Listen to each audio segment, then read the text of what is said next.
Hi there, hello, hello, hello, and welcome to the Life Charles Show with me, Pam Joseph. Nice to see you nice, as they used to say back in the time.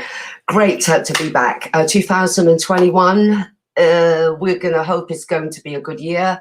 Hasn't started off too great, but still, we have faith and we have hope that it will be a very good year by the end of it. So nice to be back, and let's keep things rolling. What do I say? You know what we all love? The wintry weather when it's Christmas, and we like to see the snow and the crisp feeling of it under our feet, and it's a lovely winter wonderland. Yeah, but in January at the back end we don't want it. But look at my garden this morning at 11 a.m. Look at this. Like, what's going on? This is crazy. This is a month too late, you know. Oh, the snow is so thick. I mean, the youngsters are enjoying it. They're outside and they had a whale of a time earlier today. In fact, some of them are still out there. So, all right, it's good for them. But anyway, that is England for you right now. So we have a great lineup today. Let's just go for it rather quickly. So we've got on our very busy schedule today. In a moment, I'm going to be talking to our man in the States, Beresford Mac, talking about not just about the inauguration, but also about that amazing young lady called Amanda Gorman. She's on everyone's lips right now, household name. At 7:20, we're going to be talking to Dr. Licorice. He's a member of the Brent Health Authority. We're talking about restrictions. We're talking about this high level of numbers in communities, and particularly in Brent as well, and how drastic it is, and giving out a very, very safe message out there to really tell people to hold on to, you know, it's going to be back to normal soon, but stay at home, please, and let's save lives. At 7:35, we're going to talk to members of the Birmingham Care Group. This is a bunch of young people who are just doing wonders. They're doing amazing things, these ladies, absolutely amazing. So we're going to talk to a couple of the members in a moment. At 7:45, we've got Anthony Jordan with Safe Camp, as featuring, this is the Reggae family, Morgan family. Gramps Morgan, he's part of it, he's involved in it, he's backing it as well. But this is a great initiative. So it's something that you all want to hear about. At 8 o'clock, we've got Norman Basingu with Spotlight. And at you know, around the 8:15 mark, Anthony's going to come back with us with the entertainment corner. It's all great and it's all good. So stay tuned for the next 2 hours or so. Stay tuned. We've got also competitions as well, competition details to talk to you about as well. So at this point in time, let me bring in the main man himself, the Dark Persuader. His name is Jordan, Anthony Jordan. How you doing, Pam? How are you? What's the one? Wait, what? What's that? Listen, do you know what it is? My main man JB's in power. He's doing his thing. I was going to bring you in, but I'm not allowed to tour just yet, and I wasn't wearing the shirt and tie. But I've just thought I'd come out. I heard you say it was snowing in England. I don't know. I'm enjoying the Washington weather at the moment. So, you know, it's how we do. It's how we do. We're celebrating. Just been talking to Cam recently. Big style. Big style, Anthony. Big style. That's what it's about. That's what it's all about. You know, lifestyle's going places. It's up for our first guest, but just before we talk about that, let's talk about the entertainment corner. What have you got for us today? Do you know what? As usual, we do have the Stevie J UK Top 10, so that's going to be some big stuff. And a former guest, DJ Runtings, will be back in the house. He told us about Babe back then. The video is out, so that will be kicking us off. And it's just pure entertainment throughout. That's what we do. So it's going to be a big one. And as you did mention, Safe Camp, Keith Dorset, Gramps Morgan, Bushman, Right Eye, Leon. You guys are going to love what you're going to hear from that. It's a big stuff. But you know what? I can't wait. I'm going to go and talk to Joe, and we're going to listen to you in Beresford. So I'm out. Nice one. Thank you. See you later. Okay, we've got competition. We're going to be talking about competitions a bit later on as well. So let me just get him back in here now. Let me get him. Beresford Mac. How are you, Squire? And how are you doing stateside? Hi, Pam. Good to see you and good to talk to you again. Happy New Year. And Happy New Year to you, Beresford. The entire crew. My background is not as exciting as Anthony's, and nor my back garden looks like yours. We're in the 60s here in Atlanta, and the sun's out, blue skies. It's pretty nice over here. I was going to sit outside and talk to you, but I thought that would be a little bit too much, you know? Yeah, I think so. I'll upset You'll be rubbing it in a bit. Yeah, exactly. So yeah, but it's, you know, it's great. It's fantastic times here in the US, and we're all hopeful and excited. Well, let's get down to the nitty gritty of Beresford. I think worldwide people were actually expecting a little bit of naughties that may happen. In the first instance, let's talk a bit. First of all, let's talk about the 46th president of the United States. The inauguration went so well, did it not? Let's also talk about my girl, Harris. So, as a perspective of an American watching where you are, how did it feel? How was it for you? Oh, wow. One, it was historic. It was hopeful. I had some anxiety because obviously, you know, we had talk about all of these riots could be taking place and people could be doing other stuff. So you were just watching and hoping there wasn't going to be a cutaway to some group of people acting up or stuff like that. So it was pretty good. And I think the takeaway point was Amanda. She stole the entire show, the inauguration, 22 years old, fabulous young lady. A poet laureate, you know, so in her right, she stole the show. Vice President Kamala Harris, she is gonna do great things. I think just the way she speaks, you know, makes you want to, endears you to her. And I think, you know, she'll have issues where people will bring up her past record in as a prosecutor in California and all of that. But I think right now we have to allow her to be vice president, first Black or African American female vice president, first South Asian American female vice president. So in that, it's so historic, and it was just so beautiful to watch the three ladies, Vice President Harris, First Lady Biden, and even former First Lady Michelle Obama. Oh, yeah. It was just so intriguing to see all of that, and I think a lot of people enjoyed the fact that we'd seen the back of that guy, and here ushers in this movie.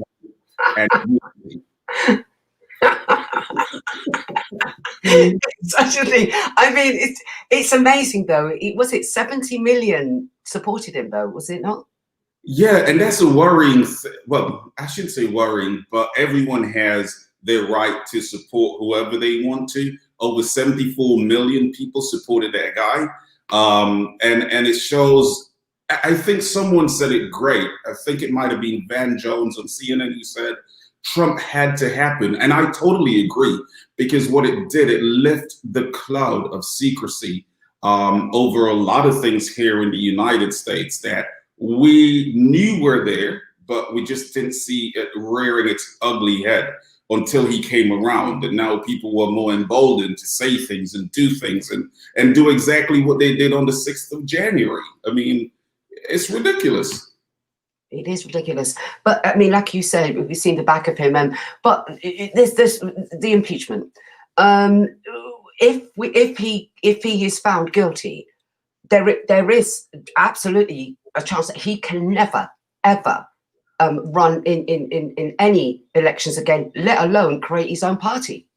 That's true. Now, over the last couple of days, some of the Republicans who were really gung-ho in terms, especially the senators, who were really interested in trying him and finding him guilty and not allowing him to run again, they're kind of warming a little bit. They're saying, well, okay, Biden, if the president is saying unity, they don't think that having a trial, obviously he's already been impeached, having a trial and then doing all of the necessary stuff that will come with that trial is going to really help to heal the country.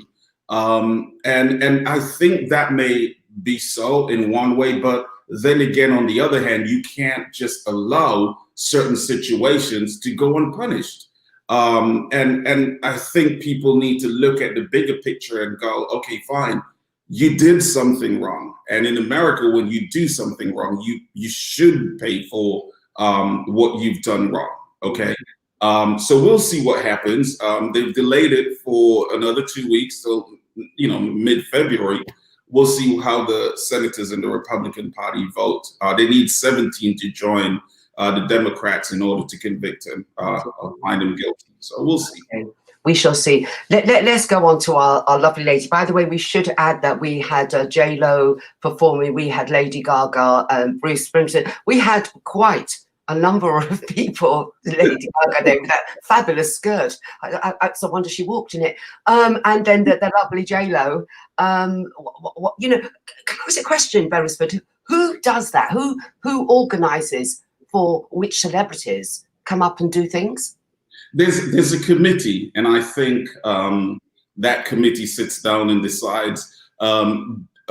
First Lady Jill Biden, Dr. Jill Biden, had suggested that they get Amanda Gorman. She wanted her to be the one reciting that poem at the inauguration. So she put forward that young lady, and she did a great job. And then the committee, I guess, looks at different individuals, all who've been very supportive of the president-elect at the time, and now the president.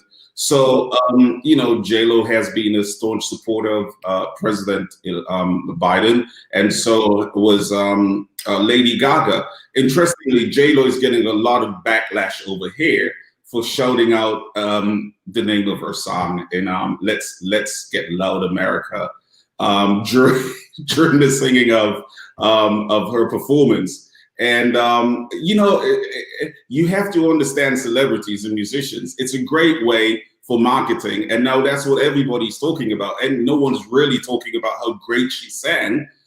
They're talking about the fact that she said what she said in her performance. So now those of us who haven't heard the song are now kind of like, well, what was she talking about? Let me go hear the song.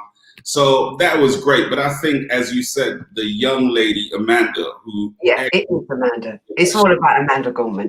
22-year-old, as you say, laureate, young poet laureate, USA. Let's talk a bit about her.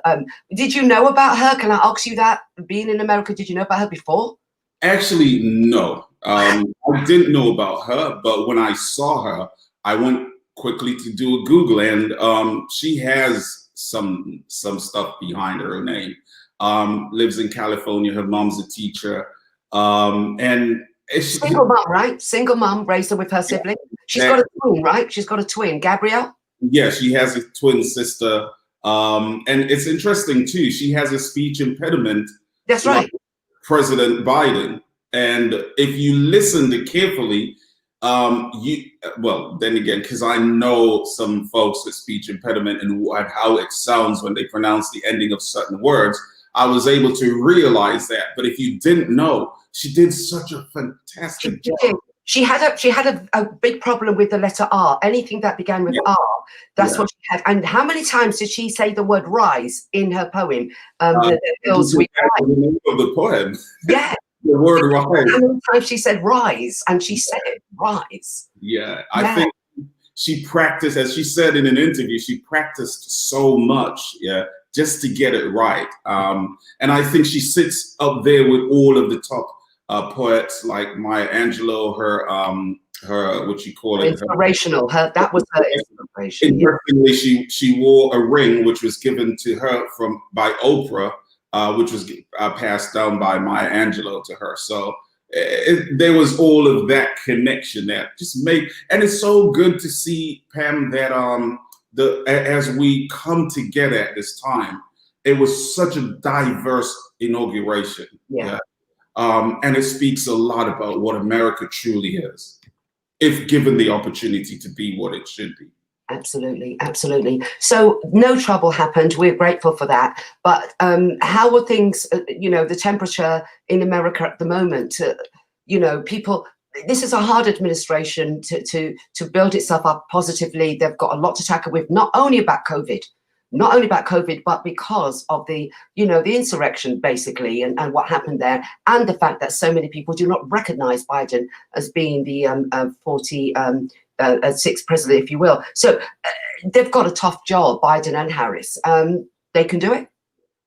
Yes, I think so. I mean, Biden is already seasoned. First, he was a seasoned congressman, and now he was vice president for 8 years. Now he's president for 4 years. Bless him. And I think that he will do a good job. He has a lot of political capital, friends in both the House and the Senate that he can have a conversation with if things, seem a little bit too touchy. I think one of the key things is the number of executive orders he has already signed since hitting the ground running, getting more money to people who are struggling with the stimulus check and improving the lives of so many Americans. Also increasing the minimum wage to $15 an hour, which is huge. You know, $15 an hour is quite a bit, but it's reasonable and fair. Also rejoining that Paris climate agreement. Yeah. You know, so he's doing quite a lot. I mean, it's early days. You got 100 days to get a lot of things right. And what I do like is that his press secretary is so on point, and I'm so happy that we won't be able to see that level of alternative facts. Let's just put it that way. At that White House podium anymore. We'll get the truth. We'll get it in a way that we could all understand it. And I think that's the beauty about what's coming in here at the moment. Brilliant. You know? And the brilliant thing about it as well, they've joined back up with the WHO, haven't they? The World Health Organization after the other man came out, and also reopened Muslim states for people to travel in. I mean, gosh. Yeah, I mean, you know, the thing is that they knew what they needed to get done. Unlike the previous administration, before they hit the ground, was able to sit in the White House, they had nothing put together. I mean, we've been hearing about this new healthcare plan for 4 years, even 2 years prior to the election. And he's now sitting somewhere in Florida and we still haven't seen it. You know, expanding affordable care is going to be important, especially during the pandemic. And, you know, because there's a lot of stuff that's happening during the pandemic that needs addressing. And as you said, you know, it's only 74 million people who do not look at Biden. Some of them may, 74 million people who may not look at him as their president, but there's over 80 million people who voted for this guy. So the percentage is pretty high. So we're rooting for him to work and to work well. And you know, it was so interesting to see the 3 former presidents say during the inauguration that they're here to help. Just call them in, and that is a lot. Absolutely excellent to see the 3 of them there. I mean, and obviously even Spence, I've got to say, the former vice president, he did well to attend. I think he was being very, professional in his manner. And he said, no, well, I will attend because, you know, that's the way, that's the traditional way. And I'm, you know, it just saw the sore loser that is Trump. We hope not to ever see him in the political arena again. We do hope this. But there is the problem is his kids are still around, and you know, that's a little bit touchy. You know, we'll see what happens. I think the takeaway from everything at the inauguration was that fist bump between Obama and Harris. That said it all. It summed it up. We got each other. Yeah, I think that's how it is. So absolutely, she hugged him. She's not there. Yeah. Hugged him. I thought it was brilliant.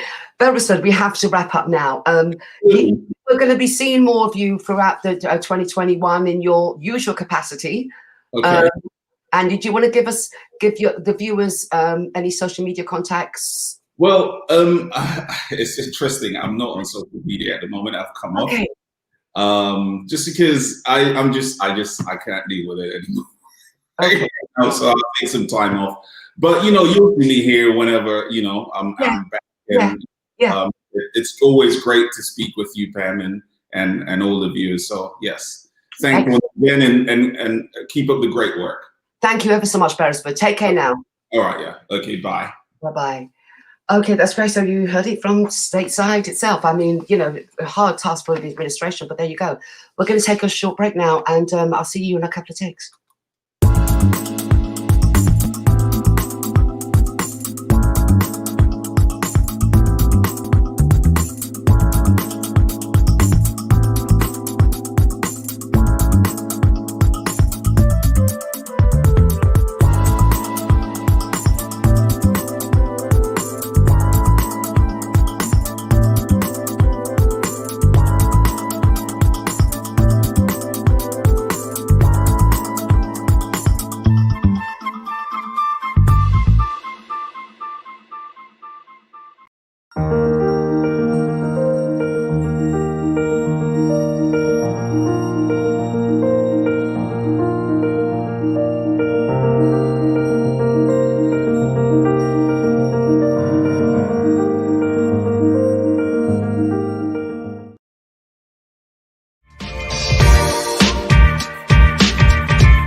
Hi there, and welcome back to the Lifestyle Show with me, Pam Joseph. It gets a bit serious now. We're talking on our shores here now, our British shores, and we're talking about COVID, of course. We're always talking about COVID, aren't we? But we're also talking about a new strain as well, and we're talking about the seriousness of this new strain and how contagious it is. And various pockets of our land is, we've got more cases than others. Part of London is made up of 32 boroughs, and one of the boroughs is Brent. Brent is quite huge. And it is becoming very serious. I was going to say deadly serious because that sounds too corny. So it is deadly serious, really. So we've got with us from Brent Borough Council's Brent Health Authority, a member, Dr. Licorice, with us. Dr. Licorice, thank you for joining us. Thank you, Pamela. Thank you for having me. Thank you ever so much. I said deadly, and I don't want to use it as a pun, but these are deadly times. Brent Borough, it has got quite a serious a level of infected cases and also deaths. Can you explain to our viewers a bit more about that? Thank you. Yes, Brent, there are a number of reasons for that, but Brent is one of the most diverse boroughs in the country. And one of the issues we've had with regard to COVID-19 is that it has not affected all of us equal. We know that particularly members from ethnic minority communities, and particularly those from the Black communities, both the Afro-Caribbean and the African communities, have been disproportionately affected by this terrible virus. Brent, as you have described, has a larger ethnic minority communities and large from a variety of backgrounds. Deadly is the word he used earlier, and I think it's quite an appropriate word. Unfortunately, we've lost about 600 people from the borough of Brent, and this is a very tragic, a very sad situation. You mentioned London, and London-wide, this has been a huge issue, and nationally, we've had 95,000 people approximately have died from COVID-19. And we have almost every 30 seconds, someone's being admitted to hospital. So it is a pretty dire situation. Yeah. When we talk about the diverse communities, we're hinting there that there is something happening there. What is it? Is it the lifestyle? Is it the jobs? Why is it affecting more the ethnic minority communities more than any other groups? Pam, you hit on a number of things there, which are touch on. It's all of those things and some more. We know it's a bit about what we call exposure in public health, and this refers to the fact that if you're doing something that you are more able to catch the virus. So, for instance, you mentioned jobs. We know that people in our community are often working in frontline professions.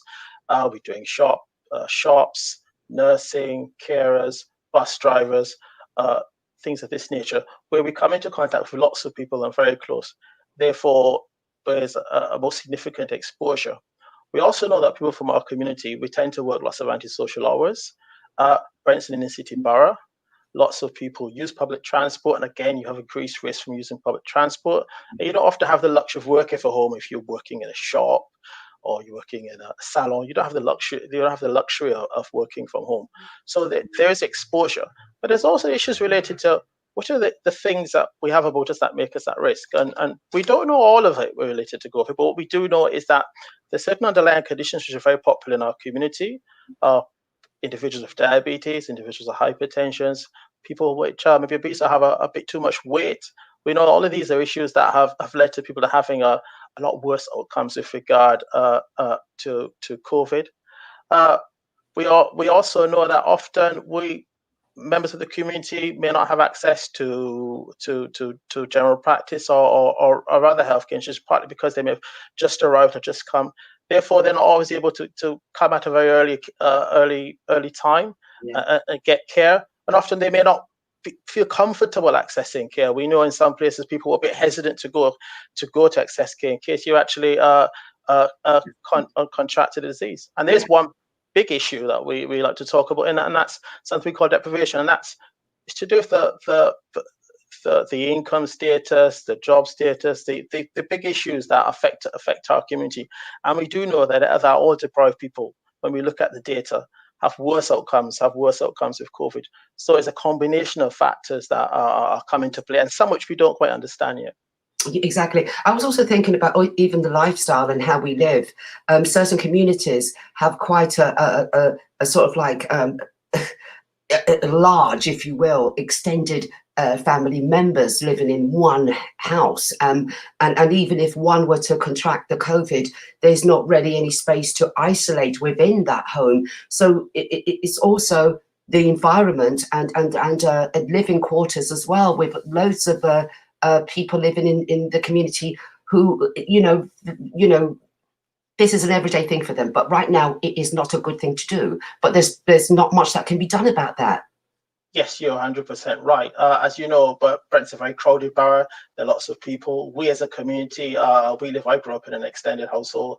It's quite normal where you've got 2-3 generations living. That has a couple of issues that you've just mentioned.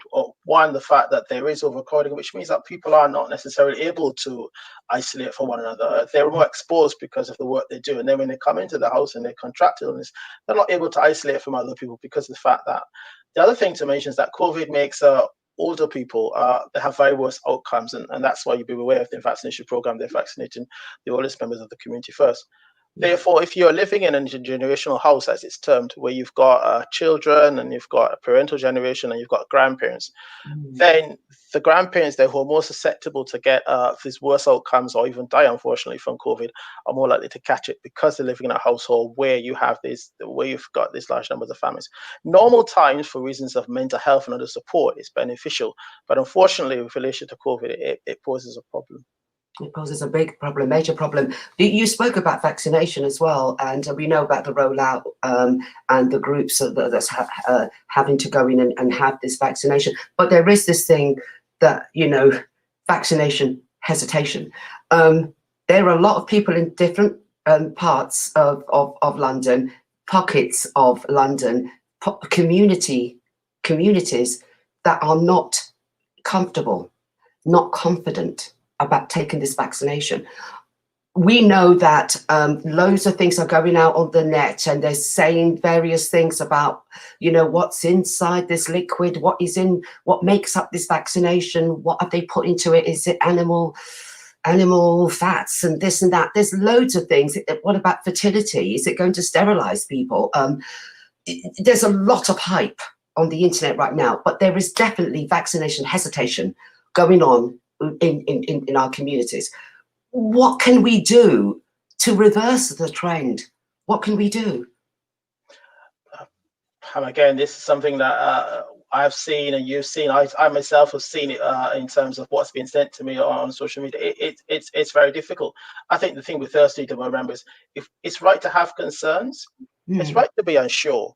But we need to look for reputable sources of information. And you've got your GPs, you've got health professionals, you've got your doctor, you've got trusted members, you've got people in local authority where you can get concrete sources of information from. Vaccine hesitancy was here before COVID, but understandably for our community, because of lots of reasons, we are a bit hesitant about trying any treatment. Well, I think let's be very clear. COVID has disproportionately affected our community. We are the ones who are dying predominantly from COVID. And I think we really need to say, actually, the thing that we can do to get us out of this mess in some regards is to take the vaccine. We've heard lots of issues about the vaccine. The vaccine has been tried. We've had over 5 million doses have been shared in the United Kingdom. Plus thousands of doses have been done in other countries. There have been no major adverse incidents from the vaccines from the people who've had these doses. And that's 5 million doses. And remember, we're not sure the exact number because we weren't testing originally in Brent alone, but do remember we've had 600 people die from it. So my response is, we need to consider that this disease is here. It's being spreading at a rapid rate. We had over 2,000 cases in Brent, in Brent alone. Therefore, we do need to try to take this vaccine, which is going to help us to prevent. And we've heard something about the things that are in it. No, they're in the 2 vaccines that are licensed here, and I just want a bit about licensing. People are hesitant. Where did these vaccines come from? It was all rushed through by government. The licensing of vaccines is an independent entity done by an independent body that has nothing to do with government. And they're the ones who've put through a very rigorous process. Every drug and every medication that we take, not only vaccines, goes through, and vaccines go through a more rigorous process. So we can be confident that these vaccines are here, independent experts, and not only in this country, those who've watched what's happened in the US and UK and the other countries, other independent experts have done it, have looked at this. As I said to you, there are no animal components. It's not something that's going to make you sick otherwise. Yes, there's some side effects, and we know that all vaccines, all drugs have side effects, but these side effects are very minimal. For most people, it's nothing more than a painful arm. So I would encourage people to really, questions are good, but please come to reputable sources, and we can see if we can try and address these. Okay, Lillian Harper asks, is there any news about the drug? I hope I'm going to say this correctly. Tosclinomab. There are a number of issues with regard to drugs, and unfortunately, drugs are of no use until you have very severe COVID, because COVID is a virus. There are, and the way how viruses tend to live inside cells, unlike bacteria. Giving common examples where you can use an antibiotics, other people are familiar with which you can treat. With viruses, unfortunately, most of the drugs act to reduce the replication of the virus. Or the second thing they do, as in the drug you mentioned, is, and you heard dexamethasone and other drugs of that nature, they reduce the inflammation, which people who are very ill with COVID result in. But I just want to make the point that these are for people who are very ill, and these are in hospitals. And while these are game changers for people who are very ill, the thing that's going to actually prevent people getting ill to a great extent is the vaccines. So I think people should really focus on the vaccines and doing the things which we know. I mean, they're a bit boring, and we're a bit tired of hearing it, but it's a bit about when we leave the house, when we leave the house, where possible, we wear masks. Whenever we're in public spaces, we wear masks, about sanitizing, about washing our hands, about not touching our faces, about social distancing where possible. And this is a call about vitamin D. The thing about vitamin D is we know that if you're lacking vitamin D, and many of us do lack vitamin D, and there are preparations you can take, 10 microgram preparation, which is useful in helping to prevent. It will not stop COVID, but what we do know is that people who have deficiencies of vitamin D will have worse outcomes from COVID. Yeah, I mean, it strengthens up your immune system, doesn't it not? And also vitamin C as well. We've got the omega-3. Well, there's so much to say, but the fact remains is that you still should be taking your vitamins, and certainly vitamin D, especially for our communities, as well as vitamin C too. Those are the two things I do know, and there's other things as well. But like Dr. John Licorice says, we must also remember to wash hands, to put on our masks, to keep our distance and things like that. And we must think a bit more positive about this vaccination. It's going to roll round to one of us, to one of our groupings sooner or later, and we must have a positive outlook. The only thing I'd say to that, John, is this: I wish the government would have more, if you will, information adverts on the television and radio, explaining the drug, explaining what's in it, explaining what makes up the vaccination. And I think more people need to know that. They want to know that. There's too many stories going on. This is why it's easy for people to take in what other people are saying. We need to know the facts, and I think they should lay that out a bit more. Yes, I agree with you. I think it's really good about knowing the facts, and that's how we counter negative information with positive information. There is nothing secret about the vaccines. I know people are hesitant, and some people are saying, "Well, let's wait a while." My concern to that is people, sorry to say, are dying every day. So I think whenever your time comes with regard to getting this vaccine, we need to do that. When you get an invitation to go, you can go. That doesn't mean you have to go. When you can go, there are professionals there who can talk you through all of the detail and all of the things that you need to know in terms of whether you should take the vaccine or whether it's good for you. I agree with you in terms of information, and the local authority I work for is rolling out some wide information, and hopefully local authorities very close to you are also rolling out information which can go through the details about the vaccines, about the constituents, which we can talk about all day. And I think it's really important what you talk about. As I said earlier, questions are good. It's nothing wrong with questioning where these vaccines came from, why we're having them, and that's good. You can get your questions ventilated, but please come to reputable sources of information. The links that we can give you after the show. Dr. John Licorice, thank you ever so much for that positive note at the end, and thank you ever so much for your time talking to us and information that is well needed out there. Thank you ever so much. That's Dr. John Licorice from the Brent Health Authority. We're going to go for a short break.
Hiya, welcome back to the Lifestyle Show with me, Pam Joseph. Right, we've got some lovely ladies about to join me doing a sterling job, sterling work in their communities. Fiona and Sharon of the Birmingham Care Group.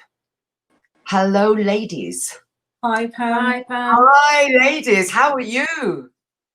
We're very well, thank you. I'm Oh, okay, thank you. amazing work, amazing things that we've been hearing about. But for the benefit of our viewers, whoever wants to start off, talk to us about the Birmingham Care Group and the work that it does. Right, the Birmingham Care Group Food Bank was set up when the pandemic set in early April last year, towards the end of March, April last year. And it came as a result of the banqueting suite that we were running having to cease trade, close because of the COVID. And Fiona came up with a brilliant idea of doing the food bank. And so You came up with that idea, Fiona. I mean, obviously it was quite obvious. I would have thought it was quite obvious, but still no. You still thought, well, let's see what we can do there. Let's see how we can help our community. So was that a no-brainer for you to come up with that? It was, yes, because Birmingham Care Group itself has been running for the last 8 years, and we actually had the day centre for elderly and vulnerable adults at Parklands Banqueting Suite as well. So when both of them closed, we just couldn't leave that building empty. We knew the community needed help, and so we repurposed it and turned it into a food bank.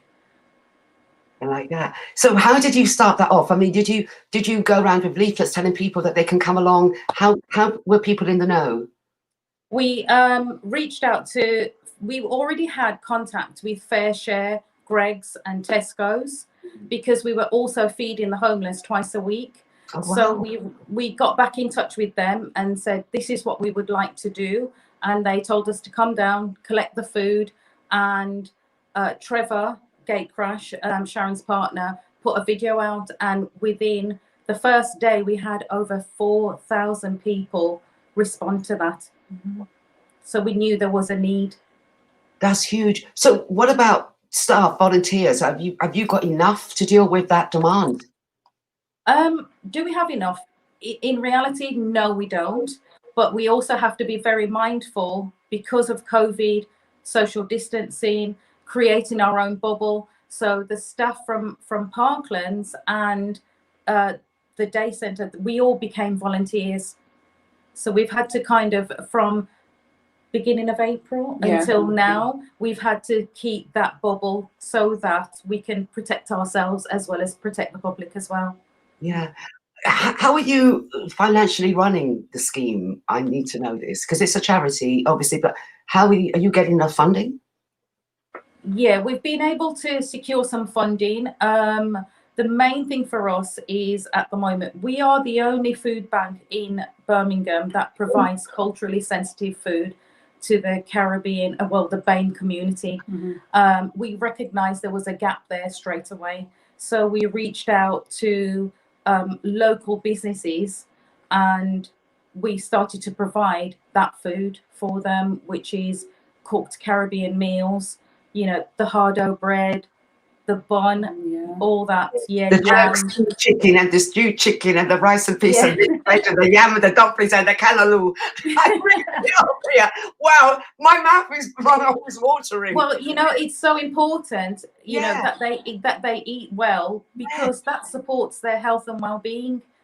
You know, it's when you're used to eating a certain way, you know, our elders, you know, they can't survive on shepherd's pie, unfortunately. So, you know, we were very much aware of that and wanted to make a difference. Geographically, where we're placed, it's a high proportion of, you know, Black and Afro-Caribbean people. So we were looking after those people coming to us.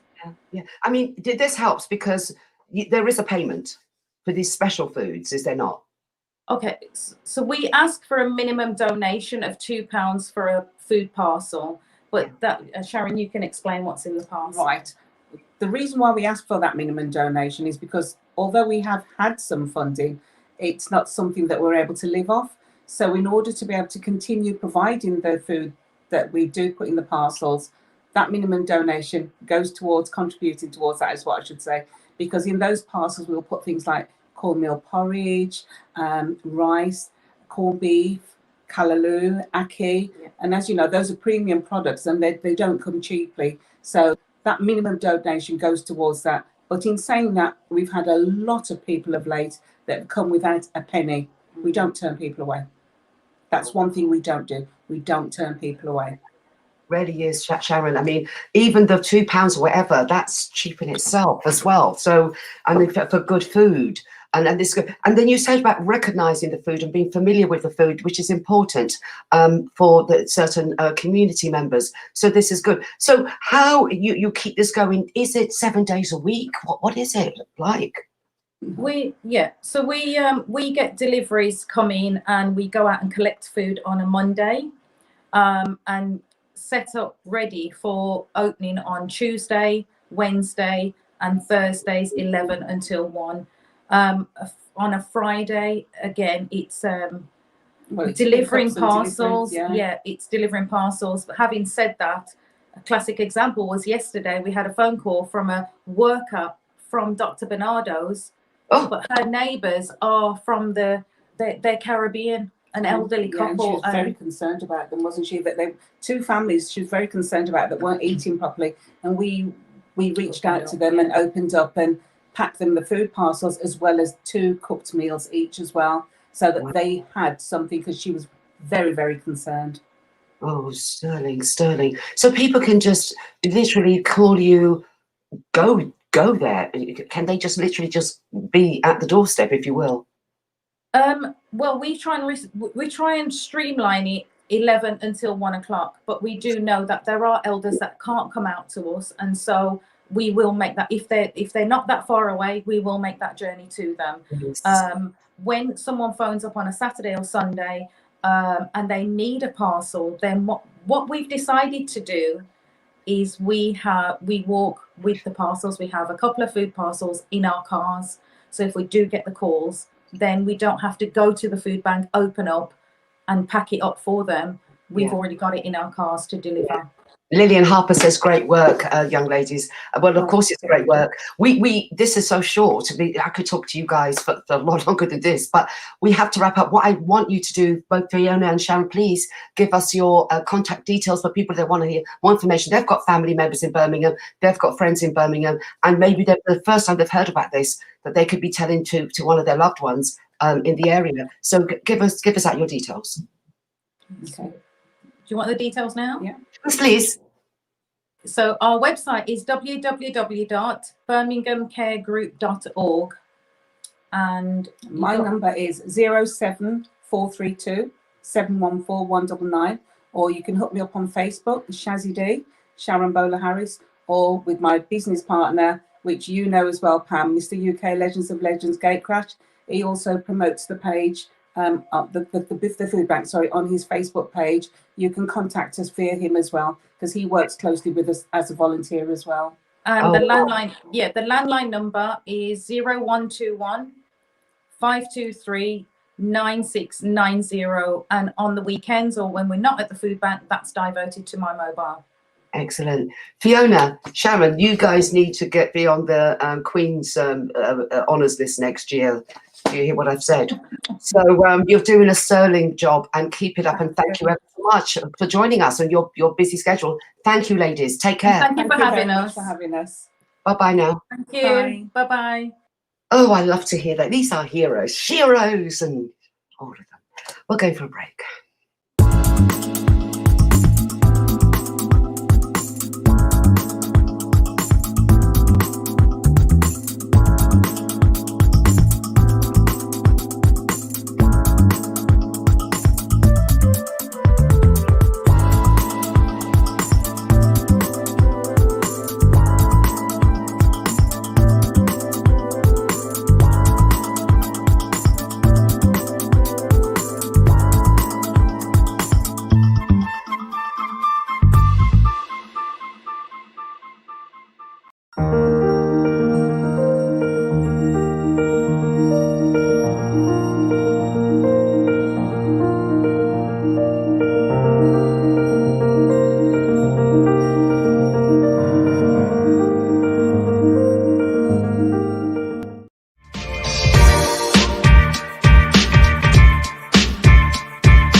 What's up? It's your boy Fredro Starr, and right now we're gonna celebrate health with the Celebrate Health Media Tour.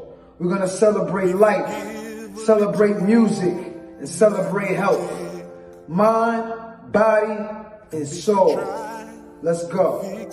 Yeah, man, this is Graham Smargan, and I'm looking forward to sitting in and celebrate health media tour.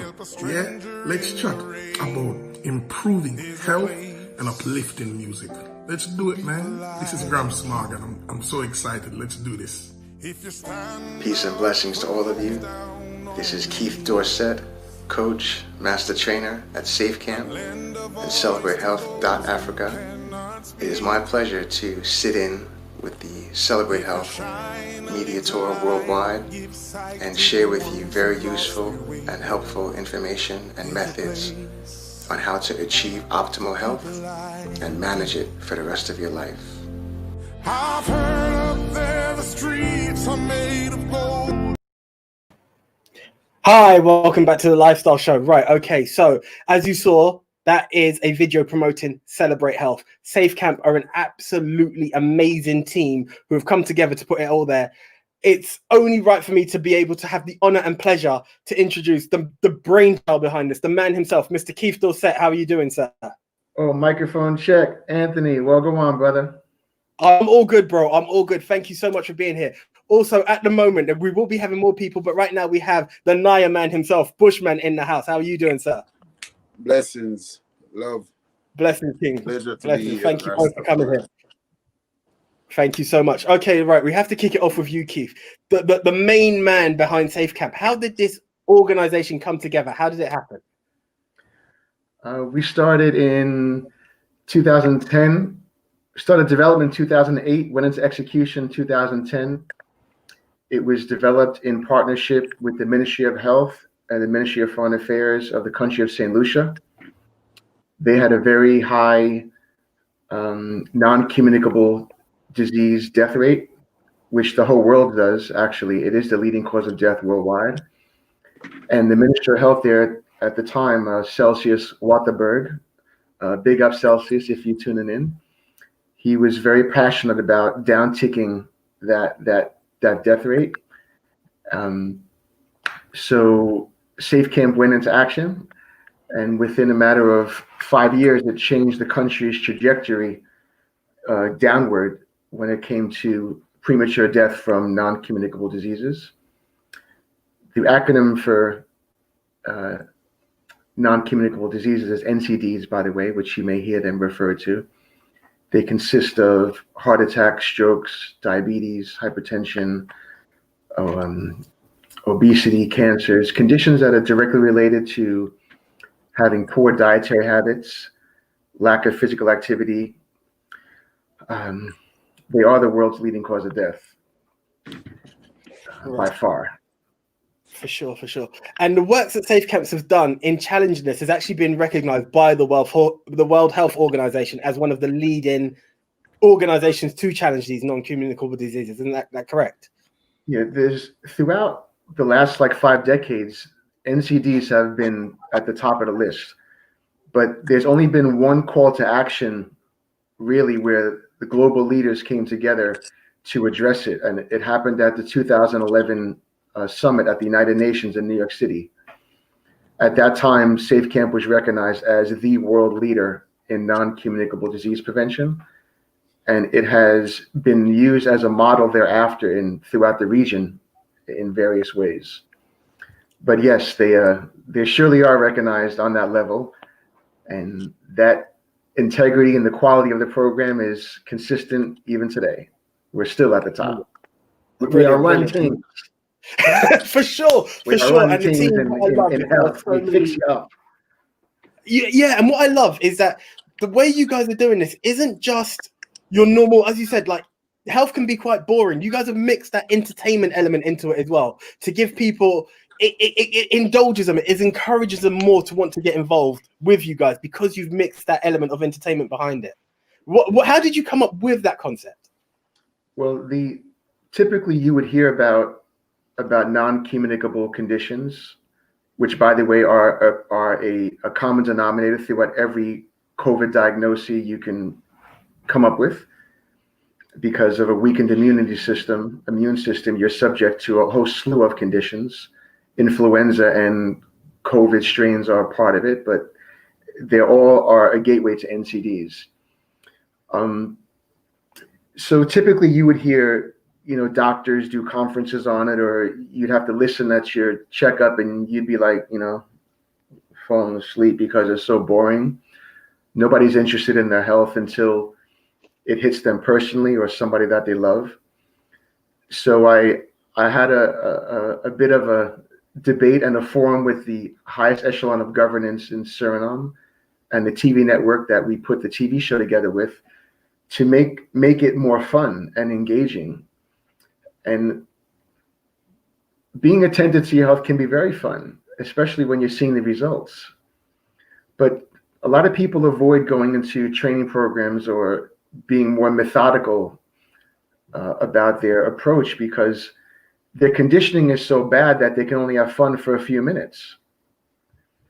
You can't expect to be athletic overnight and to be able to participate in activity for long periods of time if your conditioning is not so good. But we make it a very gradual process when we train people. We start from at the bottom and we walk you all the way through. The first few weeks are kind of hard, but after that, you love it.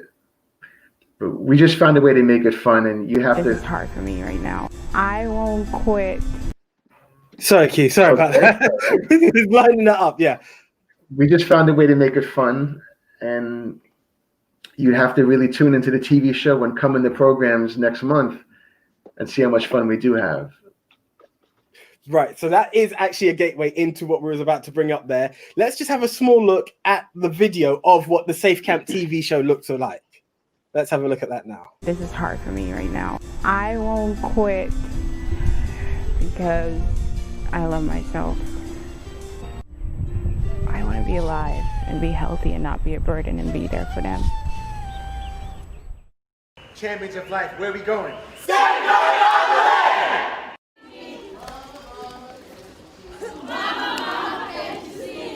You know what they're saying about you?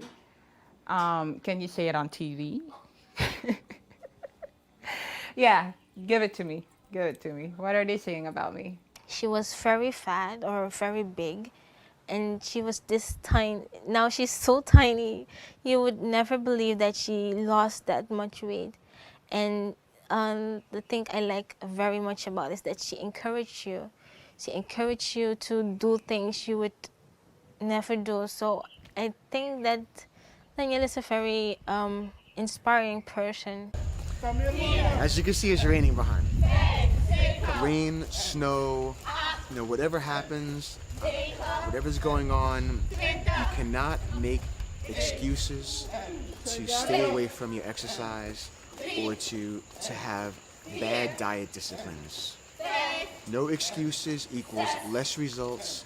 It makes you psychologically more apt, more inclined to make excuses on other things that you're working on. Stick with your disciplines. No excuses, maximum results all the time. Be focused. Champions, focus. Zero excuses.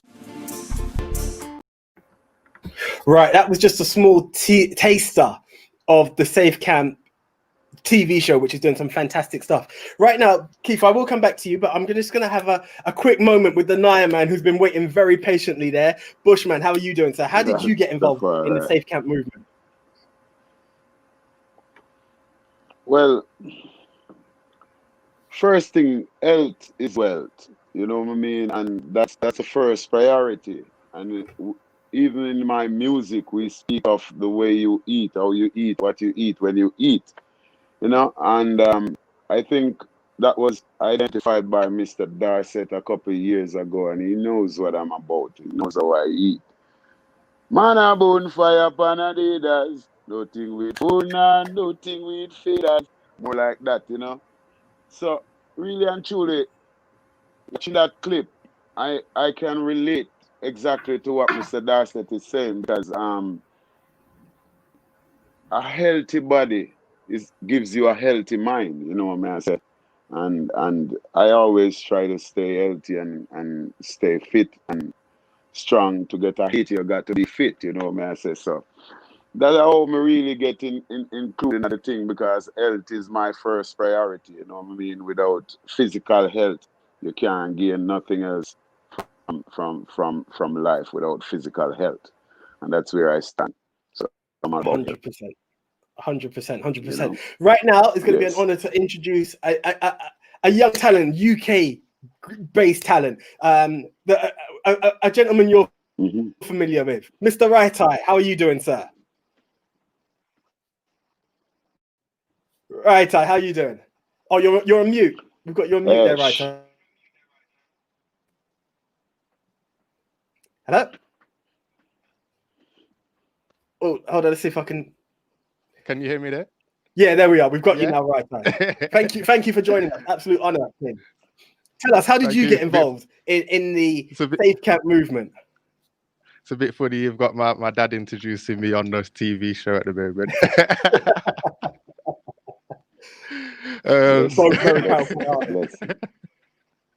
Yes, indeed. Well, I met Keith Dorset because I think it was back in 2004, 2005. He called the house to talk to Bushman because they was keeping a concert in St. Lucia. And we met up in New York in 2006, and we've been musically associated and health associated since then till now. So it's been a very long family related relationship, and yeah, we're happy to be here further down the line, still going hard and doing what we can for the community. That's what I love. But do you know what I love is that, again, as your dad said, the legendary Bushman mentioned, you guys have found a way to mix it. It's not just a matter of just saying, oh, it's the music. The conscious lyrics deliver the message behind it. How important is it for the both of you to be able to deliver those messages within your music? You want to hit that one, Baba? well, it's very important, you know, as I said, to get a hit, you have to fit. So just being yourself, you know, you just want to hit the topic you are going to talk about, what you eat, how to eat to get fit, how early we wake up in the morning, all of them things that have to do with it. So basically, to get it in the music is just something easy, just being you. You just talk about health and fitness and wellness, and it's just you being you, easy, you know, music, you know. But this now, for me, like we have this thing called footballing style, which it's like a partnership with us as artists where we play football and we do a stage show in the nighttime. So this is where a footballing style came in place, which is more something like health and wealth, you know, celebrate health, you know, where we would have the artists come in and play football with the local, and then we'll do a stage show in the night, and then all of the incentive from that stage show goes back to the development of the community, which is something close, because we know you cannot perform for your fans and your and the supporters of reggae unhealthy. You know, check out some splash that I did last year. You have to have that energy there.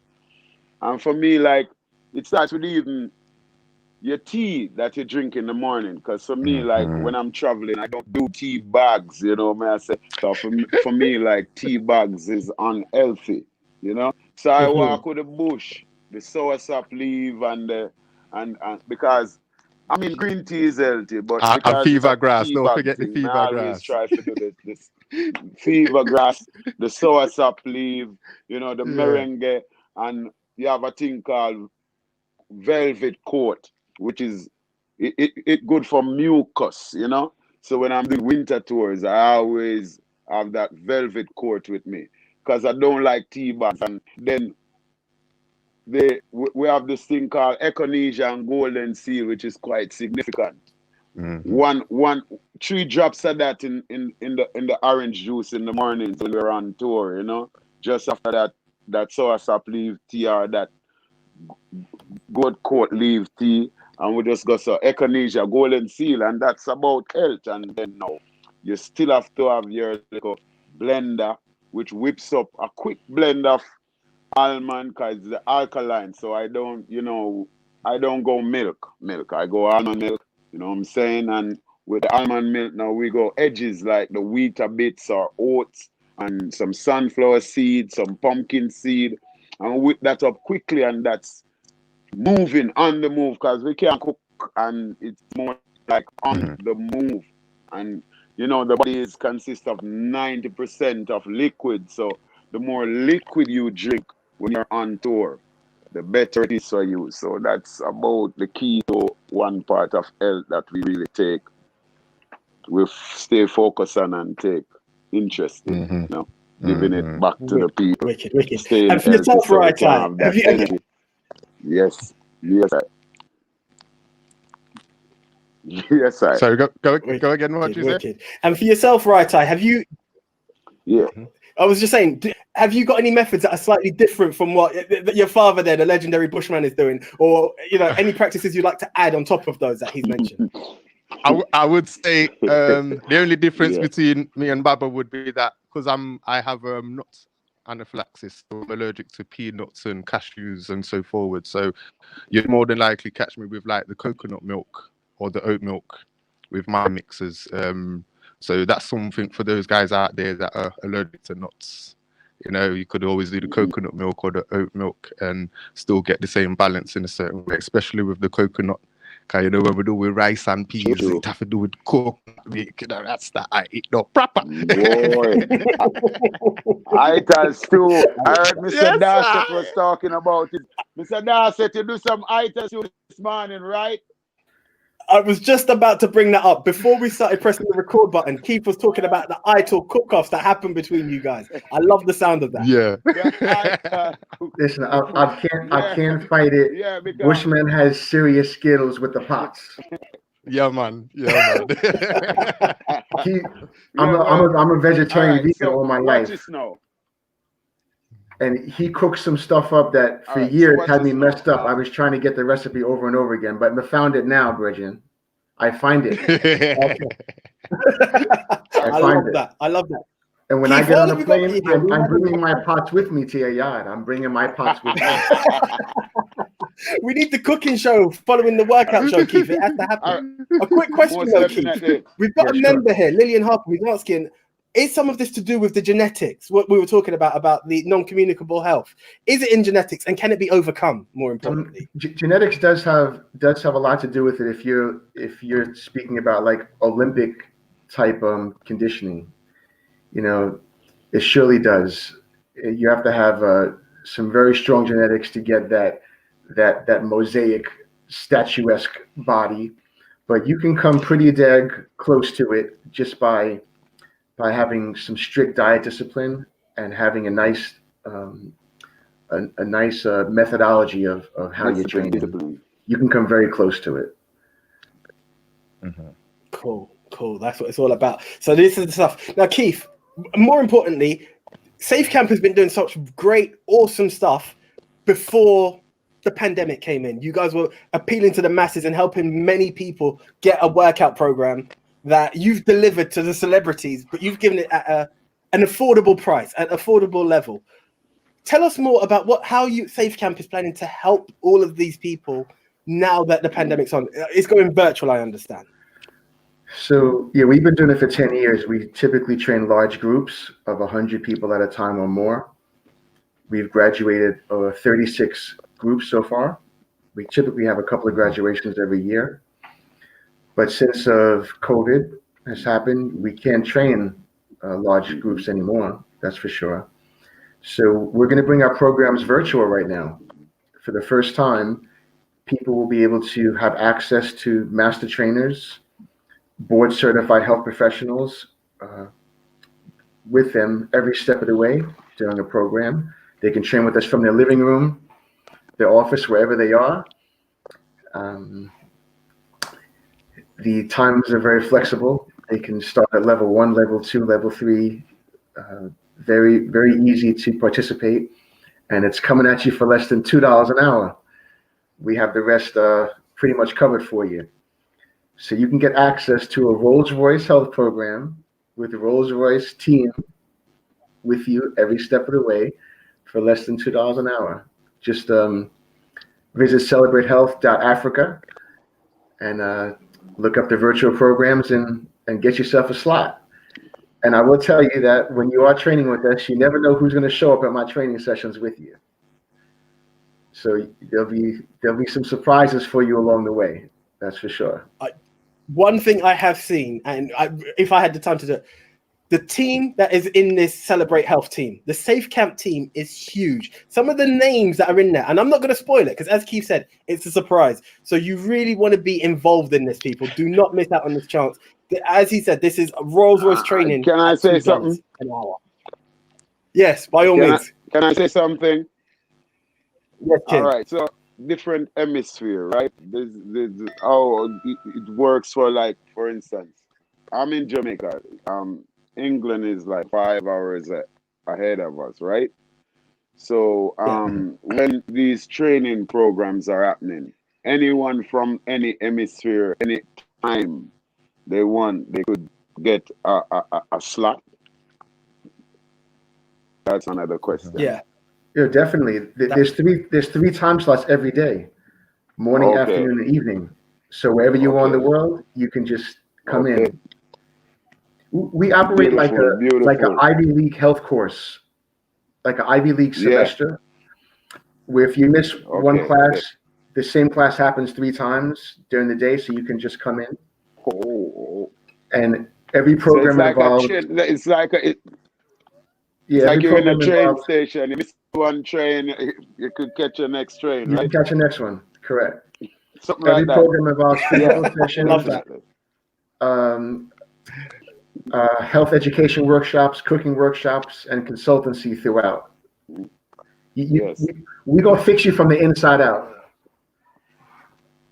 I love it. I love it. Guys, honestly, I would love to catch up with you guys so much more. We've just got other guests waiting there. I'm being wrapped up. But Keith, thank you so much for putting this together. It's absolutely so much appreciated. Naya Man, Bushman, Right Eye, the successful artist. We want to Guys, get thank some you so more. much. We want to get some more herbs into England. So we would like to find ways out to get the herbs out there. Being the Bushman, you know, we have a lot of herbs, a lot of tea, a lot of bushes we want to get out there in England and other parts of the world. So we'd like to work on something like that, you know what I'm saying? Wicked. No. What we'll do, we'll keep in contact with Diana and we'll keep it all linked up. And we'll definitely make it happen. Definitely, and hopefully thank we can you. have you guys in again because there's so much to talk of about. course. But guys, thank you Of course. so much.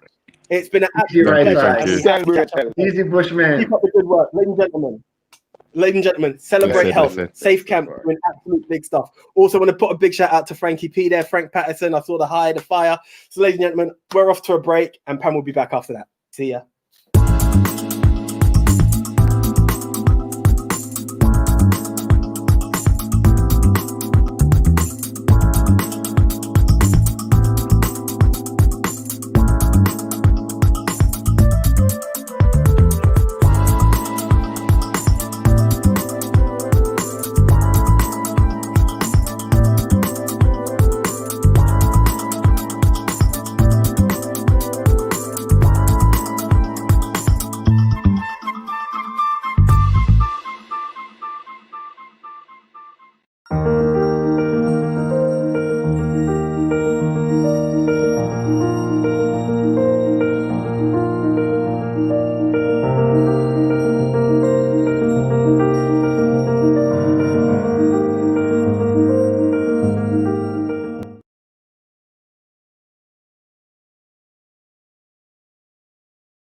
Hi, welcome back to the Lifestyle Show with me, Anthony Jordan. Pam, are you there?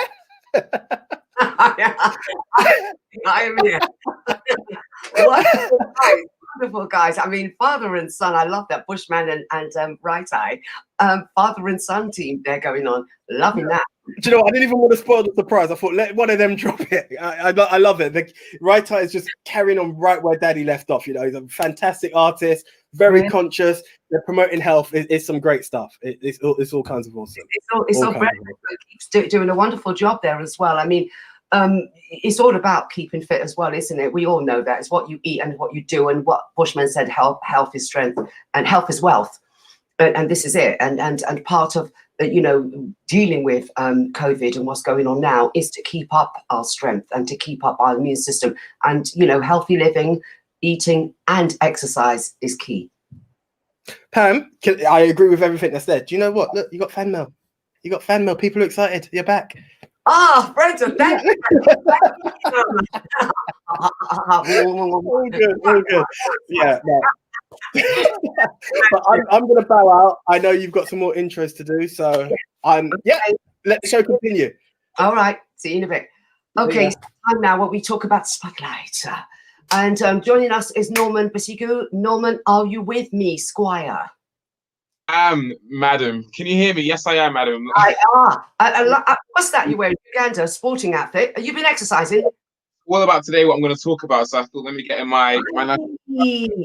but it all makes sense in due course. But Pam, how are you first? Yes, I'm good. I'm good. I'm very, very good indeed. And you look Yeah. very healthy and you look very good. There's no need to ask you how I'm you trying. But you know what? Like I was saying a couple of weeks ago, this is our reality until probably the end of the year at this rate. So we got to own it. Our rooms, our little setups, like we got to own it and put our best foot forward. That's how we're doing it. We're rolling it lifestyle style. 100%, Lifestyle 100%. style. I love it. I love it. I love it. I'm going to leave you to the spotlight and going to be interesting. See you shortly. For sure. Thank you so much, Pam. And as always, hello everyone and welcome to this installment of Spotlight, a segment where I will be covering the latest in African and Caribbean current affairs. My name is Norman Basigu, the international news correspondent for Ben TV, and we are very thankful to everyone that is tuned in and watching, and we hope you enjoy the overall program. Now, in today's segment, I'll be giving the spotlight to recent affairs happening in Uganda and in Haiti. So beginning in Uganda, I'll be exploring the highly politicized elections in Uganda, marred with allegations of rigging and scarred by violence. And before I start, I'd like to give a quick message in Uganda to Ugandans watching. So, Oliocha musibie mutia, amanya gange nze nomani busigu wumhai, ndi muna a Uganda. Usanyuse okubalaba banyabo ne basebo. So that's like a little intro to any Ugandans that are watching and understand Uganda. Now, here's the scoop. The East African country of Uganda, known as the Pearl of Africa, held presidential elections on the 14th of January of 2021. Now, the president Yoweri Museveni, aged 76 years, was re-elected for a sixth term, as confirmed by the Uganda Electoral Commission, now extending his 35-year rule over the country. These elections, however, were far from straightforward or peaceful, with results being disputed as false and a potential legal challenge to be waged by the opposition in response. Now, the election included a violent campaign trail experienced by opposition parties, a social media ban, and nationwide internet shutdown. This was arguably the most politicized and observed elections in Ugandan history. And why do I say this? Well, there's several reasons that I want to highlight for this. So, firstly, Uganda has never witnessed a peaceful transfer of power since it secured independence from Britain in 1962. Now, Museveni, in some ways, is regarded as a person that was once a liberator for the people of Uganda, but is now a dictator. Secondly, the Ugandan opposition leader, Chagulani Sentamu Roberts, aka Bobby Wine, a globally known musician, is approximately half Museveni's age. And he has made bold calls for the president to resign. He has promised to crack down on corruption, youth unemployment, and a range of issues that particularly appeal to the youth of Uganda.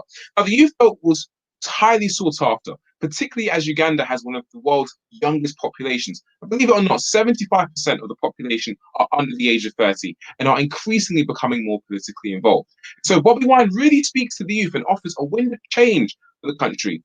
Now, in many ways, also, this election was reflective of a wider generational struggle across Africa for the youth to finally be delegated more socio-political power and involvement in leading their countries forward. And yes, the old guard, it would seem, in other African countries have shown a reluctance to step down. And Uganda finds itself in a place where people on the ground want change, fresh leadership, and fresh ideas. Now, there were many truly unique events surrounding these elections. So social media is the first one. On the 12th of January, the president said that the government was enforcing a social media shutdown after Facebook closed several government-linked accounts. Internet. Museveni's administration imposed a nationwide internet shutdown on the 13th of January, the eve of the election, for alleged national security reasons, making it difficult for polling agents to independently verify the vote. And apparently at one point, domestic internet traffic in the country fell by 95% as a result of the government's orders. Now, there was also very heavy military and police presence with voter intimidation for them not to vote, some officials being scared away from polling stations and other issues. Also, on an administrative side, election staff were struggling with handheld computers being used to confirm voter details. Dozens of polling stations hadn't received any ballot papers, and also there were allegations of ballot stuffing and rigging. But what's the perspective of the president? Well, the president and the administration have claimed Bobby Wine is backed by foreign actors, and the internet shutdown and social media ban were justified on grounds of preservation and peace and stability in the nation, and prevents the organization of some kind of revolution or mass protests which could compromise peace in Uganda. And what was the immediate aftermath of the election? Well, Since the 14th of January, Bobby Wine has been detained in his house by the police and armed forces and refused visitors. Mr. Wine insists he is running a non-violent campaign. The security forces were concerned that supporters could lead an uprising of sorts, and the internet did remain shut down for many days after the election, with attacks and arrests on journalists. And that, ladies and gentlemen, sums up Uganda and that part of the spotlight. And so now shifting the spotlight to the Caribbean and moving to Haiti, I'm going to explore the unrest, the current civil unrest, and the reflections on the earthquake that occurred. So the 2010 Haiti earthquake was a catastrophic magnitude of 7. And the earthquake, which occurred in 2010, had a death toll estimated of around 300,000, with tens of thousands fleeing the country. So fast forward to 2021, 11 years later, and we can still see the aftershocks of the earthquake. Yes, in 2021, Haiti faces great socio-political unrest. As reported on the 15th of January, Haiti is bracing itself for widespread protests as opposition leaders demand that the president, Jovenel Moise, steps down next month as an increasingly tired and angry population worry he is amassing too much power as he enters his second year of rule by decree. Now, hundreds of people in Port-au-Prince and throughout the country marched in support of the opposition, with dozens of demonstrators briefly clashing with the police in the capital, although the protests remained largely peaceful, I should add. Now, opposition leaders are demanding that the president resigns and legislative elections to restart a parliament dissolved a year ago. Haiti's international backers have echoed some of the opposition's concerns, calling for parliamentary elections as soon as possible. They were originally scheduled for October 2019, but were delayed by political gridlock and protests that paralyzed much of the country, forcing schools, businesses, and several government offices to close for several weeks at a time. And some in the international community have also condemned the president's decrees. For example, him creating an agency that only answers to the president. But on a nice somewhat point there, well, the president has dismissed such concerns and has vowed to move forward at his own pace. And in a New Year's tweet, he said that 2021 was a very important year for the future of the country and has called for a constitutional referendum in April, followed by parliamentary and presidential elections in September. And so that, ladies and gentlemen, sums up my edition of Spotlight for this week, where I've covered the elections in Uganda and unrest in Haiti. As always, thank you very much for tuning in. I hope you've enjoyed my segment of Spotlight, and I hope you enjoy the rest of the program. And until I see you guys next week, stay safe and, of course, stay blessed.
Okay, so you heard me talk about the surprises with Safe Camp. They keep rolling in. So right now, I'm going to bring back the man himself, Mr. Keith Dorset. Keith, are you there? KD is in the building. But on top of that, here's the gentleman that we promised you from last week, the song that we've been playing all over the place, the one and only Mr. Gramps Morgan. Are you there, sir? I am here. How are you? I'm good. I'm good. It's such an honor to have you back there. And Gramps, is as much as it's an honor to have you, I have to introduce this gentleman as well, the one and only Leon. How are you doing, sir? I'm fine, Gramps. Yes, my man. What are you dealing with? What's up, my brother? Good to talk to you. Good to talk to you on Conference Football Sunday. Yes, sir. That's American football, guys. we the soccer fans over here in the UK, sadly. But what we will do, guys, is thank you for both being here. It's an absolute pleasure to have two legends in the world of entertainment and to have you guys involved in the Safe Camp movement. Leon, I will start with you, sir. How did you get involved with Safe Camp and Keith? Well, it was introduced to me, and I'm one of these people that I'm always looking for some way to educate people, especially my people, brown and black people, on health and fitness, because there's nothing more important than our health. No matter how much money we make, no matter how much fame we can achieve, you can't enjoy it unless you're healthy. And we look at people, especially during this times that we live in now, during this whole COVID situation, we realize more than ever that our health is everything to us. And I think, and hopefully what I'd like to do is help promote people to be healthy. And when we come out of this, we're better than we were, at least health-wise. For sure. No, that's powerful. That's powerful. Gramps, the man who taught us it's all cool to be conscious. Sir, how did you get involved in this project? Well, I knew Keith for many years, after doing certain shows in New York City. And then I met with him in St. Lucia, and we had a show with Bushman, Morgan Heritage, Maya the rapper, Fredro Starr from the rap group Onyx. And it was like a brother. We found a brother for an extension to the family. And after that, we just kept in touch over years. And I saw him again at another show in Brooklyn again that we had. And we talked, and he told me what he was working on. He was like, make sure you stay fit. And, and in music business, you always, especially in our reggae, the artist them is known for staying in shape. Especially Bob Marley, knowing that his love for soccer, and then that just everybody want to emulate that staying fit and playing football, or what you call it in the UK. And then he came to me with the program and started telling me about it. I'm like, yo, this is one of the hardest times for artists and entertainers, because we're locked up inside and you're not working on top of that. Because most artists, when we're not working, we tend to put on a couple extra pounds. But not Leon. Leon stay in shape always. Leon, like he hasn't even aged in like a day. I don't know what's going on. I want some of what he's taking. But Keith is an amazing just an ambassador for health, especially amongst brown and black people, because we are prone to a lot of these things, high blood pressure, hypertension, high cholesterol, diabetes, all these things. So that's how I met Keith Dorsett. Yeah, great stuff. I think we do have a bit of a connection problem there with Keith at the moment. But Leon, tell us some of, as you said, the music, and you like to music, acting, everything. You like to pass on the education. Tell us some of the health tips that you would like to pass on to our viewers at the moment. Just a few bits that you would say that's part of the Leon routine.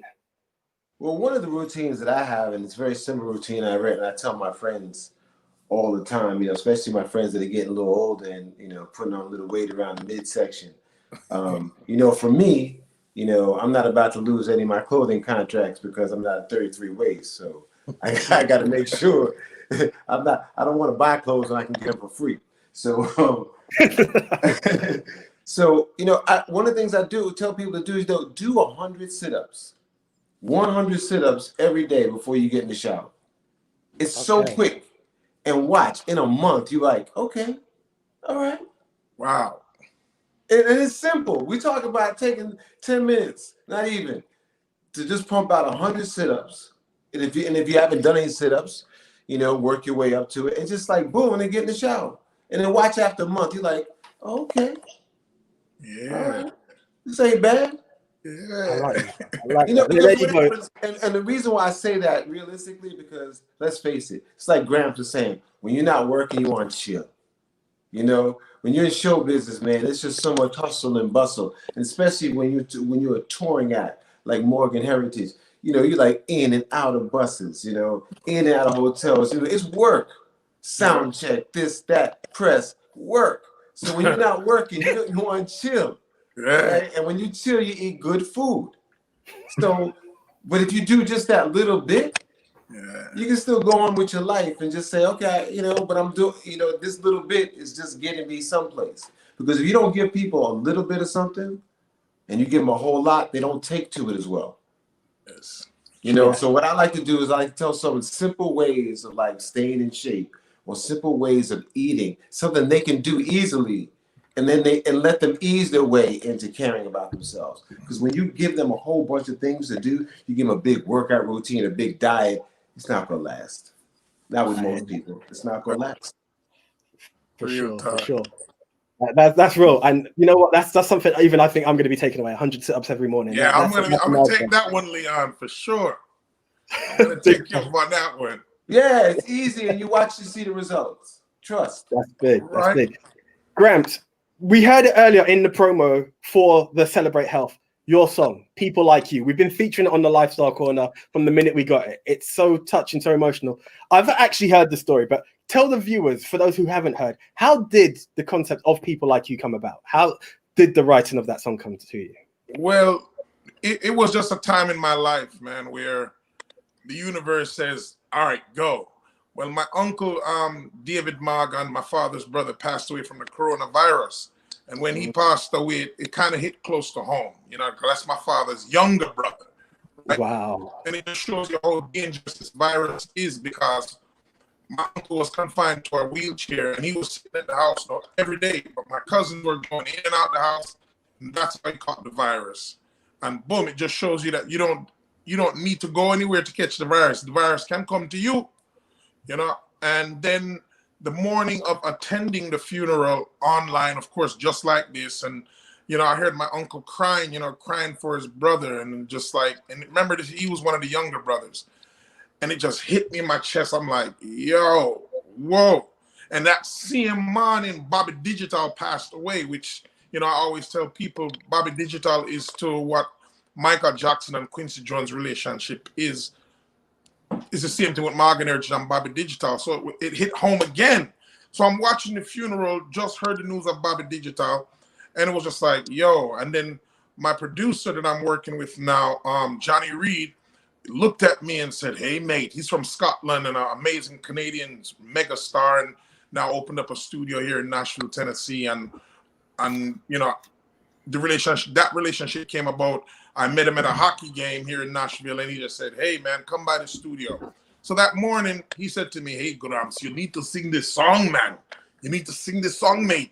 And I'm like, all right. And then, you know, we were touring with the song before, and I just went in and took one take and sang the song. But you can hear the emotion and the pain that not only I was going through, but the world can relate to that. Because this pandemic is not a Gramps Morgan problem or a Morgan Heritage family problem. It's a world problem. So I just think that it was the right song for the right time. And like I say, a song like this don't come around, you know, every week, every 2 years. It's every 10 to 20 years a song like this come up about where the world can relate and connect, that it's a relatable song. Mm-hmm. No, for sure. And each time we play it, the response that comes up is nothing but love. So no, we feel the emotion. Condolences to the Morgan Heritage family for both your uncle and, you know, the passing of Bobby Digital, who was very close to you guys and helping you guys in there. And for Keith, like what hearing the song, and as Graham said, it goes without explanation. It is one of those songs of an age. But how powerful was it for you to choose that song to be the anthem for Celebrate Health? That song resonates with everything. There's nothing that it doesn't touch when it comes to humanity. And I've always been an advocate of trying to get positive music into the airwaves for a long time.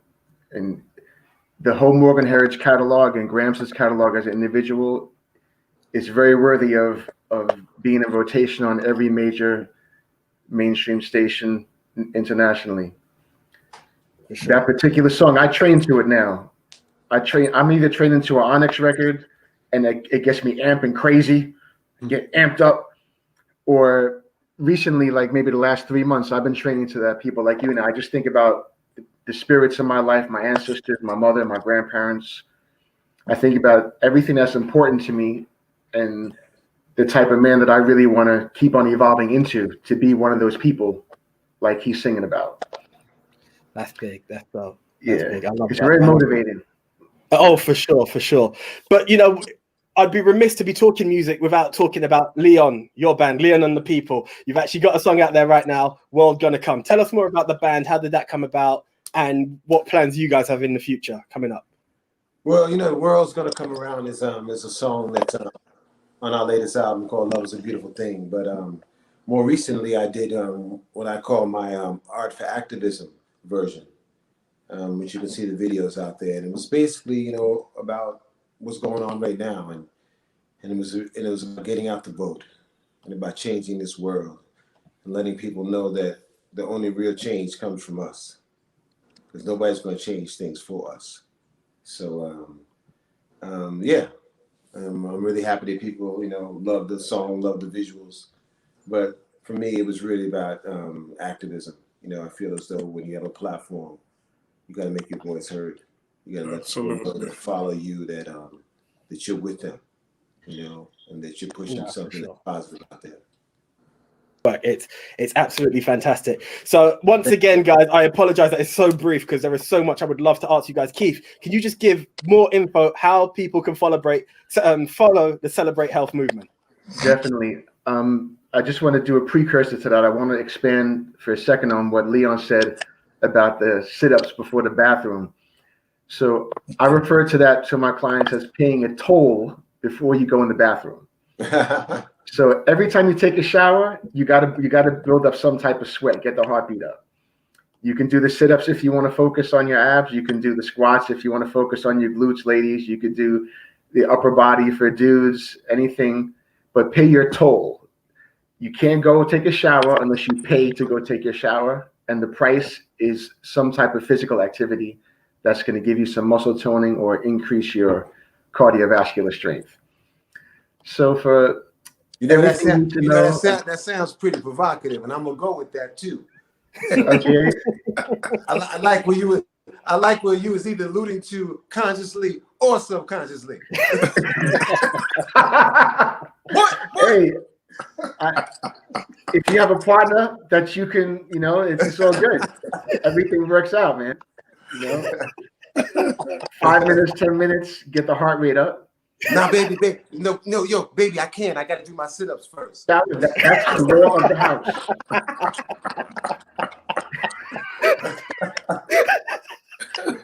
I love that, Leo. Wow. So you can find out everything about the virtual programs and at celebratehealth.africa. You could find out the tour schedule there for everybody. There's an asset page there where you can listen to their music and their videos and find out where to reach out to all the talent that's involved. And we hope to invite everyone and see everyone participating in this virtual tour and the virtual programs. And hopefully we can have some of the graduation content come right back on your platform when we're graduating people in a few months. It would be an honor. Yeah. Absolutely. Thank you so much.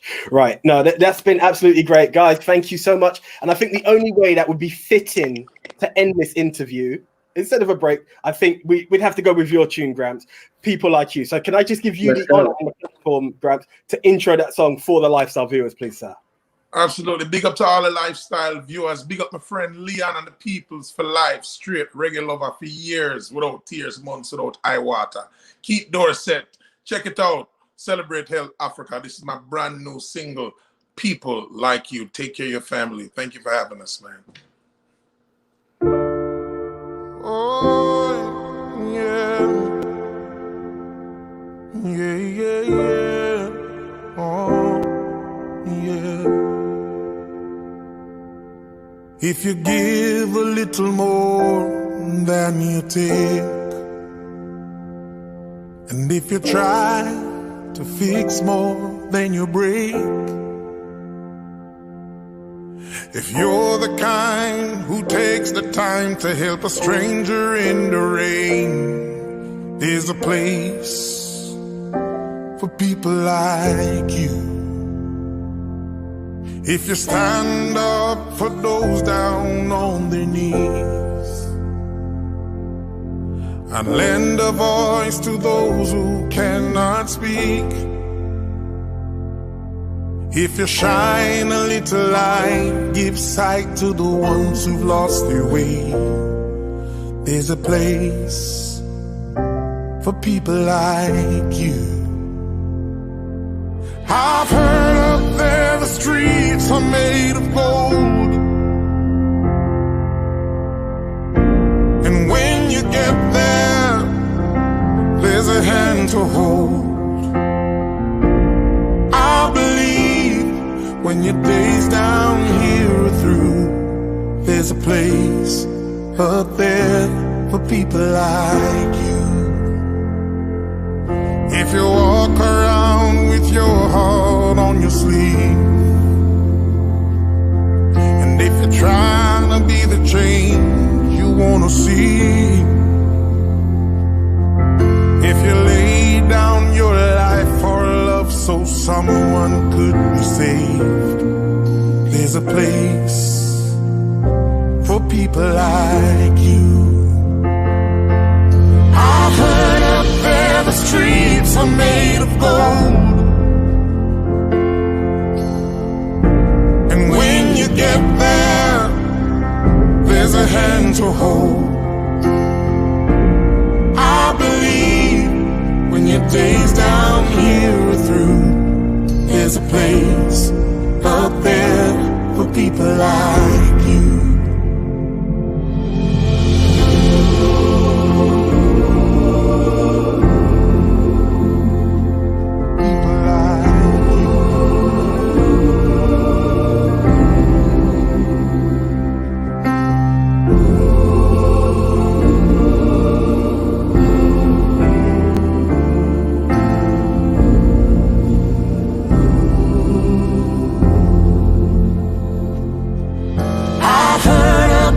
Streets are made of gold, and when you get there, there's a hand to hold. I believe when your days down here are through, yeah, there's a place up there for people like you. I know you're out there, so keep doing what you do,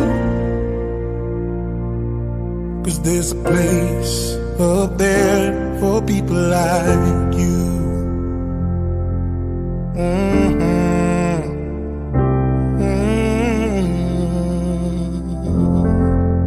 Out of many, one people we are.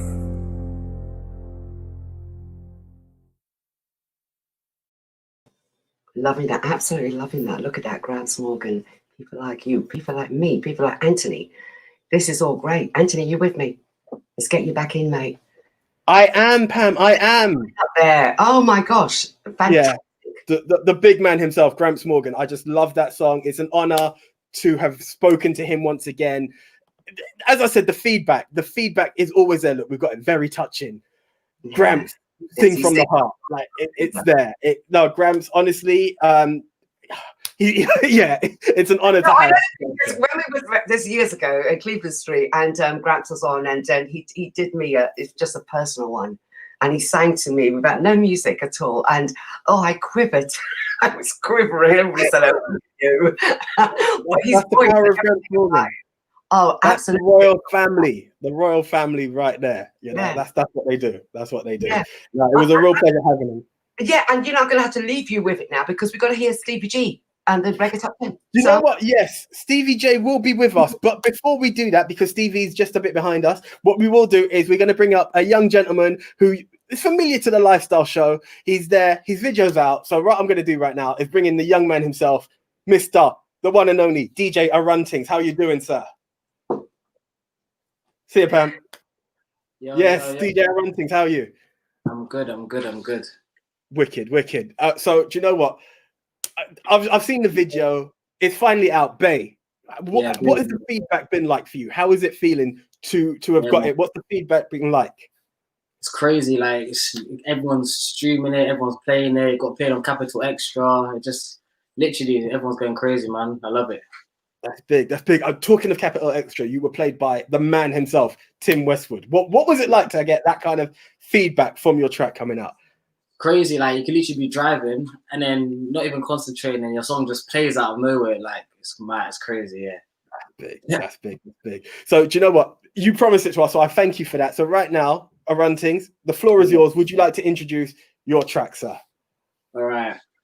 I go by the name of DJ Aruntings. Follow my socials at DJ Aruntings, YouTube DJ Aruntings. But this is my new single, Bay, out now. Check the music video. Let's go.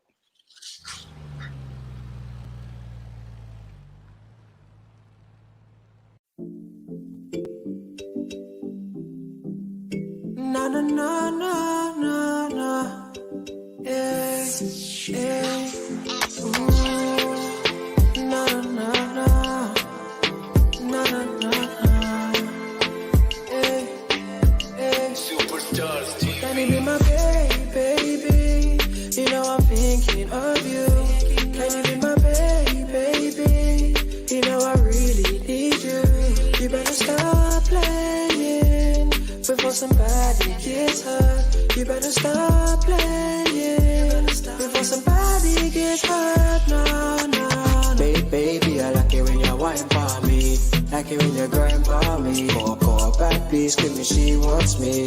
She goes by the name of Riri. I like the way she whine for me. I like the way she grind for me. You know you're my baby. Take time for me. Baby, slow wine for me. Can you be my baby? You know I'm thinking of you. Can you be my baby? You know I really need you. You better stop playing before somebody gets hurt. You better stop playing before somebody gets hurt. No, no, no. I love the way you throw it, bring it back for me. Bubble girl, a bubble, take it slow from me. Running from my edge, you be my fantasy. Yeah, yeah, yeah, that's I really need. Oh. Go ahead and just rock it, set it. Wind up the waist for me. One time, just rock it, set it. Wind up the waist for me. I'ma say wind your waist and just give her a little touch. Enough to rock it up, just grab it up and lock it up. Nah, nah, nah, she be the one that I'm wanting, the one that I'm needing. Baby, you know I'm thinking of you. Can you be my baby? You know I really need you. You better stop playing before somebody gets hurt. You better stop playing before somebody gets hurt. No, no, no.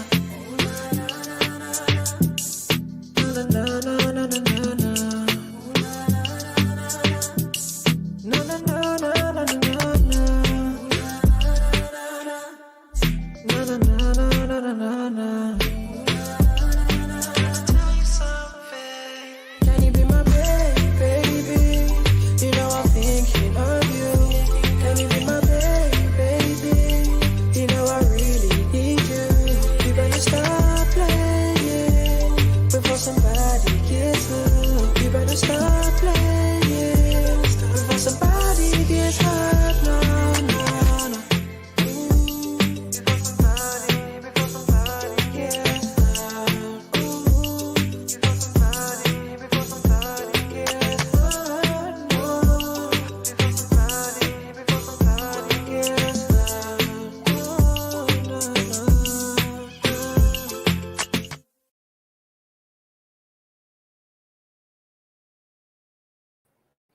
Right, DJ Aruntings, big track, bro. Love it. Time is against us, so can you just pump your socials out there? Can you just let everyone know how they can get in contact, buy the track? The floor's yours. Follow me on my Instagram at DJ Aruntings, Twitter DJ_Aruntings. You can check the music video on YouTube at my YouTube page at DJ Aruntings. Basically everywhere DJ Aruntings. Music on Apple, Spotify, Amazon Play, everywhere. DJ Aruntings Bay, out now. Check it out. That's the one. Aruntings, keep it up, bro. Loving the video, loving the sound. We'll catch up soon. We'll Yeah, catch man. up soon. All right, bless. Nice one. That was DJ Runting's People Support the Music. I saw the comments there. It's really appreciated. Right, okay. Time is against us. I'm going to say those 3 special words right away. Wow, wow, wow. Mr. Stevie J, are you there, sir? I'm here. Wow, wow, wow. Love it, Stevie. Love it. Stevie, time is so much against us. I'm going to give it to you straight away. Can you please intro this week's top 10, sir? Okay, without no further ado, we are loving the lifestyle. We are loving the Stevie J Chart Show. Let's bring in this week's top 10. Here we go. Coming in at number 10 this week, it goes by the name of Webster James Linton with a nice little roots rubber-dub track called Secret Admirer.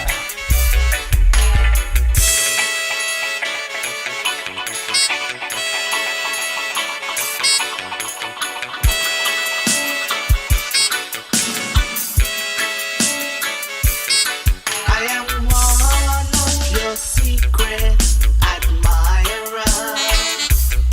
I am one of your secret admirers. I've been passing you days, passing you nights, but you don't know, girl, what is on my mind. Up to number 9 this week, a wicked little instrumental. He goes by the name of Ray Carlos, and he is Thinking Out Loud.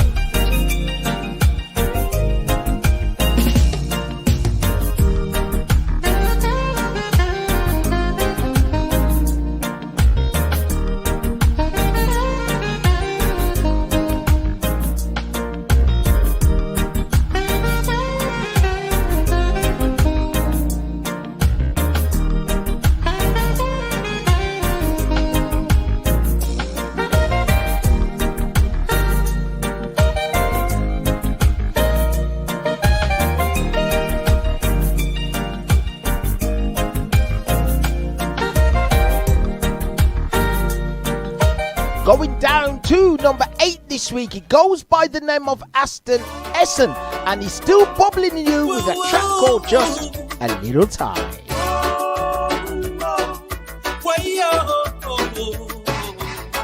I sent her a dozen pink and red roses to say sorry. Yeah. I know we've reached a point in this conversation we can't agree now. So please, darling Debbie, it's not much I'm asking. I'm down on my bending knees. I've tried to explain it, you can't understand it. Let's agree to disagree. Yeah. Give me just a little time, a little bit of your time, baby. Give me just a little time, tiny little bit of your time. Give me just a little time. Absolute Going fantastic. up to number 7 this week is a new artist by the name of Johnny B, and he's got a wicked track called Blessed Is He. Blessed is he in the first resurrection. Blessed is he in the first resurrection. Blessed is he in the first resurrection. Prepare yourself, for the coming of the Lord is near. No man will know the time of the coming of our Lord. Just like in the days of Noah and the ark, no man knew the coming of the rain. So shall the Son of Man come in a time most unexpected. There is blessings in the first resurrection. There is blessings in the first resurrection. There is blessings in the first. Moving up to number 6 this week goes by the name of True Identity, and a wicked little track called Talk It Up. Yeah, boy, you're too shy. Just express what's on your mind. Don't worry, I won't be unkind. You can have a few moments of my time. There's no room for no man with still tongue. Talk up the thing, stop one like you. Don't take a drink to loosen up your tongue. But if you want me, why don't you come and show me? Stop saying you're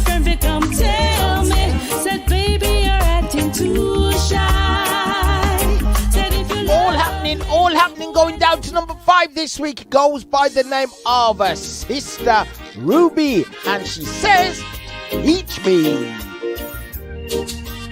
Lovers rock in a cultural style, you know. Teach me Rasta man how to love you. Wow, wow, wow, wow. Teach the Empress how to kiss you. Wow, wow, wow, wow. Try my lips, they belong to you. But teach me what to do. I'll treat you like a good woman should. Wash all your clothes and your food I will cook. Hot up the water to wash all your food. Wow, last week's number 1 goes down to number 4 this week. Yes, it's Mighty Tough and the Friendly Fire Band and their track, I Will Survive. Locked down, I can't even dance to my champion sound, but I stay strong. Ready for self-isolation, Sean. Now we under attack, drones from out of space. So if you're going out, put gloves on, put a mask over your face. Me all I wrap up my dreadlocks and bring my cleansing cream with me. Maintain a good personal hygiene and It's all happening. I'll tell you something. Going up to number 3 this week goes by the name of Angie B. And When You See Miyaka. Whoa, yeah.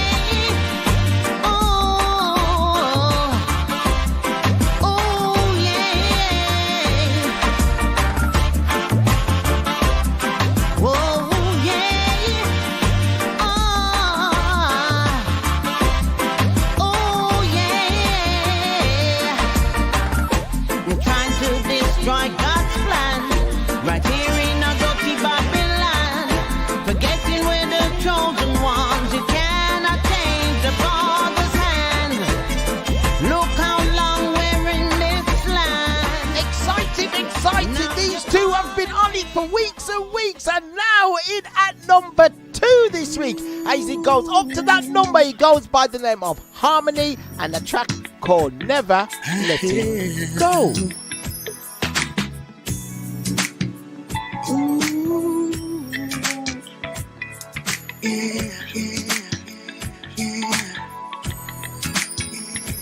When you came to me that day and you said you're gonna stay, girl, my heart was filled with joy, I've got to admit it.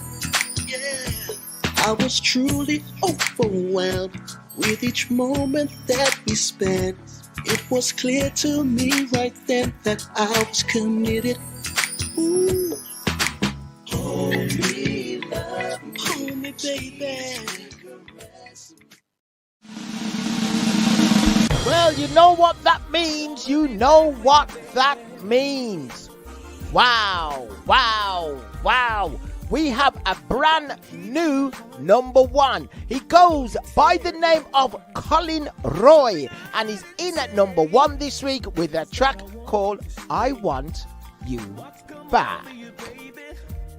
Hi everyone, Colin Roy here.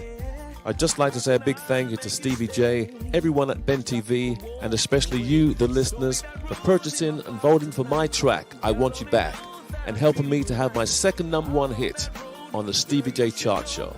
Peace, good health, and here's to a brighter 2021. Thank you.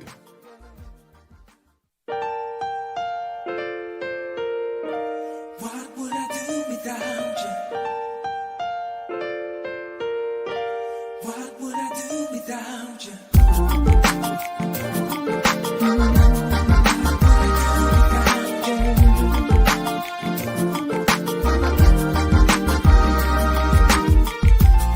I come home to you, baby. You tell me that it's over. How come I didn't know? I wasn't treating you right. I couldn't see that you're hurting. Someone's been dissing on me lately. Ain't a girl in this world I wanna be with for life. So be that rose in my party tonight. Everyone knows that I'm treating you right. I'm on that road, girl, you should know how far my sincerity goes. I wanna be back with you, baby. I wanna roll with you, lady.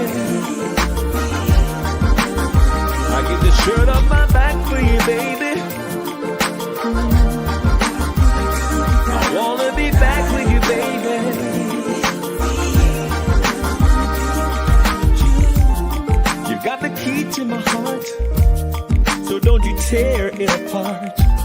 Something I didn't say is that I want you to stay. What's come over you, baby? You've been avoiding me lately. How can I make you stay? Stop you from walking away. So be that rose in my body tonight. God only knows that I'm treating you right. I'm on that road, girl, you should know how far my sincerity goes. I wanna be back with you, baby. I wanna roll with you, lady. I get the shirt off my back for you, baby. And I wanna be back with you, baby.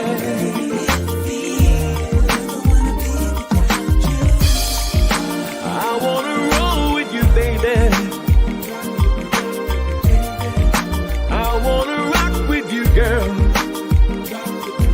How can I stop you from walking? Wow, that was big. That was big. Stevie, are you there, sir? Yes, I certainly am. Certainly am. Wow, what a track. What an absolute beautiful, wicked track. Indeed, indeed it was. Do you know what? I have to put a big shout out to our editor in the back there, Alsing, who's given me a bit more time to catch up with you and to introduce this gentleman here, our current number one, Mr. Colin Roy. How are you doing, sir? I'm doing great. Thank you so much. How you doing, Ben? Oh, thank TV? you, thank you. Awesome track. Awesome track. I you. love it. I love it. So just tell us, Colin, can we get a brief background into your journey into music? What were your inspirations? How did you start off into the world of music? Well, I started off as a singer-songwriter, and one day I entered a singing competition on a radio station in London. I won the competition. It was being judged by Shaka Demus, Pliers, Spanner Banner. They loved my song. They said I sounded like a bit like Maxi Priest, and they said they would love to play that song on the radio station. So I produced a song, recorded it, sent it into the station, and it got playlisted on, Capital Radio actually, and Kiss Wow. FM, all these stations, and that was my sort of journey and springboard into music. I love that. That's fantastic. What I did hear in your thank you speech that you pre-recorded there, and Stevie will be the one to give us a bit more insight. This is your second number one on the Stevie J UK chart show. Yes, I've been fortunate enough to have a number one hit before with a song called Make a Brighter Day, which was a song about the world situation. And I wrote that song a little while back. And the inspiration behind that track came from when I was singing on board a cruise ship. And the cruise ship was in the middle of the Philippine Ocean. It caught fire. And the captain sounded the alarm, actually. And he said, abandon ship. And we're like, wow. And it was at that time, everybody from different creeds, colors came together and made things better. And it was just a beautiful thing to see. And that was the inspiration behind writing Make a Brighter Day. That's touching. That is touching. Mm. Goosebumps. I've got Story, goosebumps all over hearing that. I know that's really touching, and I'm glad. All songs deserve it, but something so emotional and close to home was able to get to that success that it did. Stevie, is there anything you would like to ask Colin yourself? Yeah, just briefly, Colin, will you be coming out with an EP? That's very important for the public to see. When will it be coming out? Well, I've got quite a lot of songs actually, Stevie, and thanks for putting me on your chart show, which is a wonderful show anyway. And it's like gave me a taste for music again, because like a lot of the time I've been spending doing theatre. I do a lot of acting in the West End shows and things like that. But I've got a lot of songs, so I'll be digging them up and I'll be sending them into you. And you be the judge, and let the listeners be the judge of if they like what they hear. I'm there. No, that's big. That's big stuff. But can we just hear a bit more about you skimmed over it so quickly, your theatre background. Can you tell us some of the productions you've been involved in terms of theatre? Yeah, sure. I've one of the big productions that I was in is Cameron Mackintosh's Five Guys Named Mo, which is a show that was in the West End for many years, and we did a tour with that show, and that show ran for about 4 years in and off, I was introduced to the West End after doing a amateur play at the Riverside Studios in Hammersmith, and in the audience was a lady called Pippa Alien, who happened to be the casting director of The Lion King. And she came up to me after the show and she said she really liked my performance, and she gave me her card and said that she would love to have someone like me in the West End. So I went and auditioned, and one of the first shows that I got into was the 25-year revival of Hair at the Old Vic. So I spent a lot of time in theatre, over 15 years, in fact, you know, and it's really given me that experience to sort of do what I'm doing today as well. That's amazing stuff. I love that, and it just shows the creativity and the artistic side to you, that it's on stage in musical production. 2 number ones, which clearly show that. I mean, the voice is wonderful. Honestly, love the track, love the video and the creativity behind that as well. Just tell us a bit, for artists in there, anyone, whether it be on the stage side, whether it be as a performer, what advice would you give to your up and coming artists in the industry? What advice would you give to maintain the success that you have? I would say rehearse, and you have to have many strings to your bow in this industry. I've been fortunate enough to be able to write songs and release songs. I've been fortunate enough to sort of get into musical theatre, and I've starred in many of the shows. So I'd say have many strings to your bow, because you never know what life may throw at you. No, big stuff. I love it. No, Colin, it's absolutely fantastic. Congratulations with all the works that you've done. What is to come? It feels like there's such a fantastic journey, even behind your other number one, the creativity of such a scary moment and how you've done it. It's really an inspiring story. I'm really touched by that. Thank you, AJ. Thank you so much. And thank you to everybody at Ben TV for doing a great job. It looks wonderful. You had some great guests on there today as well. And a big thank you to Stevie J as well to sort of, bring me on this wonderful show. Thank you. Brilliant. No, thank you. The pleasure is all ours. And who knows, we may be talking to you again next week. That'd be lovely. Thank you. Thanks for having me. That's the one. No, that would be great. Okay. Colin Roy, thank you so much. Absolute pleasure having you, and keep up the great work. Thank you. Okay. Thank you. Right. We do seem to have lost Stevie, but you know what? The Lifestyle Show is not the Lifestyle Show without bringing this lady back on. Pam, where are you hiding? That's one. Oh, Colin Roy. Sounds like Maxi Priest. Oh, I don't know. He's got his own voice. I love it. So unique, and it's all over. You know, he's been everywhere. And the dulcet tones of when he's talking to you, the dulcet tones there, fantastic. That is unique for Colin Roy himself. Well done to you, Colin. Can I just say, Lillian Harper? She's a trooper, isn't she? She is our fan. She's just. Lillian, the Nubian Queens, they're all in there. I can see Frankie P's been joining in today. Right Eye was a guest. The minute he's come off of the show, Safe Camper in the house, and he's been commenting. So big up, Right Eye. I don't know if you're actually still here at the moment, but love everything. We've got more here. We've got Clint saying what you guys are doing is great. What you guys do is great. Blessings. Joelle has said a fantastic show. Pam, you look absolutely beautiful. And if you think I'm lying, I'm not, because it's right there. Pam, can I also see the PayPal transaction? I'm not lying. Absolutely beautiful. No, you do. Do you know what, Pam? You know what? The screen has missed your beauty, your presence, your that laugh, the infectious laugh. It's there. Lillian has just commented, yes, Lillian is in every week. And honestly, Lillian, it's a pleasure having you. Honestly, each week reading out your messages are just absolutely fantastic. And guys, do please keep interacting, be it on the Facebook, be it on the YouTube. Do you know what? Even outside of the week, hit us up on the Instagram, hit us up on the YouTube. I said the Facebook. We are here to get that out, honestly. And again, there are the info. The Lifestyle Show, Friday 10 a.m. till 12, and then again Monday 5 till 7. It's wonderful. Let's not forget the normal emails. Lifestyle, all one word, at hotmail.co.uk. That's still going on. We've got some competition bits, have we, Anthony? OTC. We do an OTC drink. So do you know what? Here we go for OTC. Who is? Do you know what? Let's keep it in there because he was a fantastic act. What was the name of this week's number one? Yes. There we go. Nice and easy. Who's just the previous guest? There we are. Lifestyle on Ben at hotmail.co.uk. Yeah, I got one. Shout out, believe it or not, last week's winner, Brenda. Congratulations, another person who's been messaging. Nice. There we are. A question for the Lusters hamper. What's the name of the charity that Sharon and Fiona, based in Birmingham, is called? Again, Lifestyle on Ben at hotmail.co.uk. Yeah, helping out so much people, doing a sterling job. What is the name of that charity based in Birmingham? Sharon and Fiona, Angels and Sheroes. Give us the name of that one.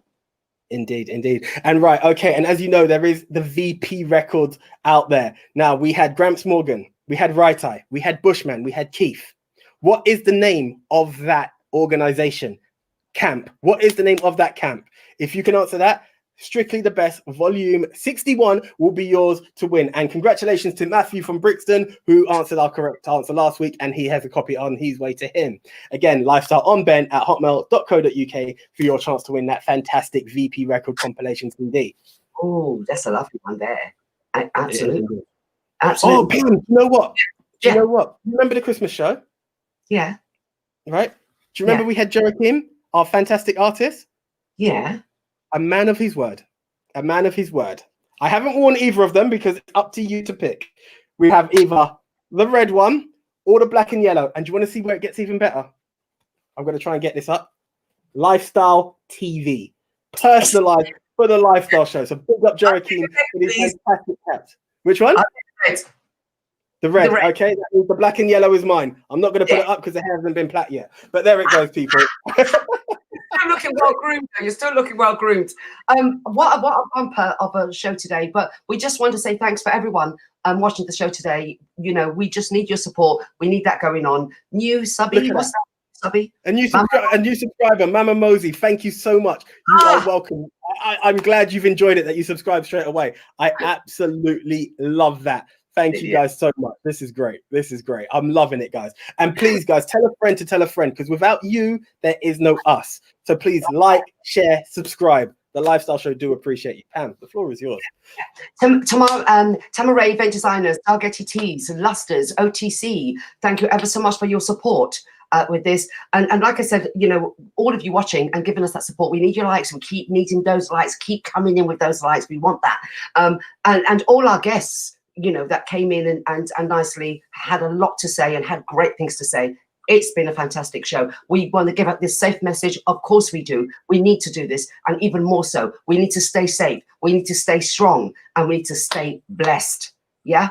That's the one. That's the one, most definitely. Right, okay. To close the show off, it's a young lady who we get excellent feedback for her track. So she will be joining us very shortly. This is Amara from courtesy of Arira Records, and When You Get Right Down to It. So there you go, guys. Have a nice weekend. We're out. Bye. See you, Anthony. Bye, Pam.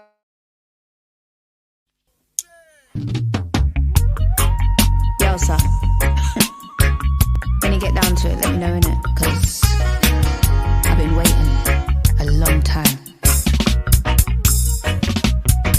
When you get right down to it, isn't this moment what it's all about, boy? And when you get right down to it, don't you just feel the moment say everything? Holding you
Bye.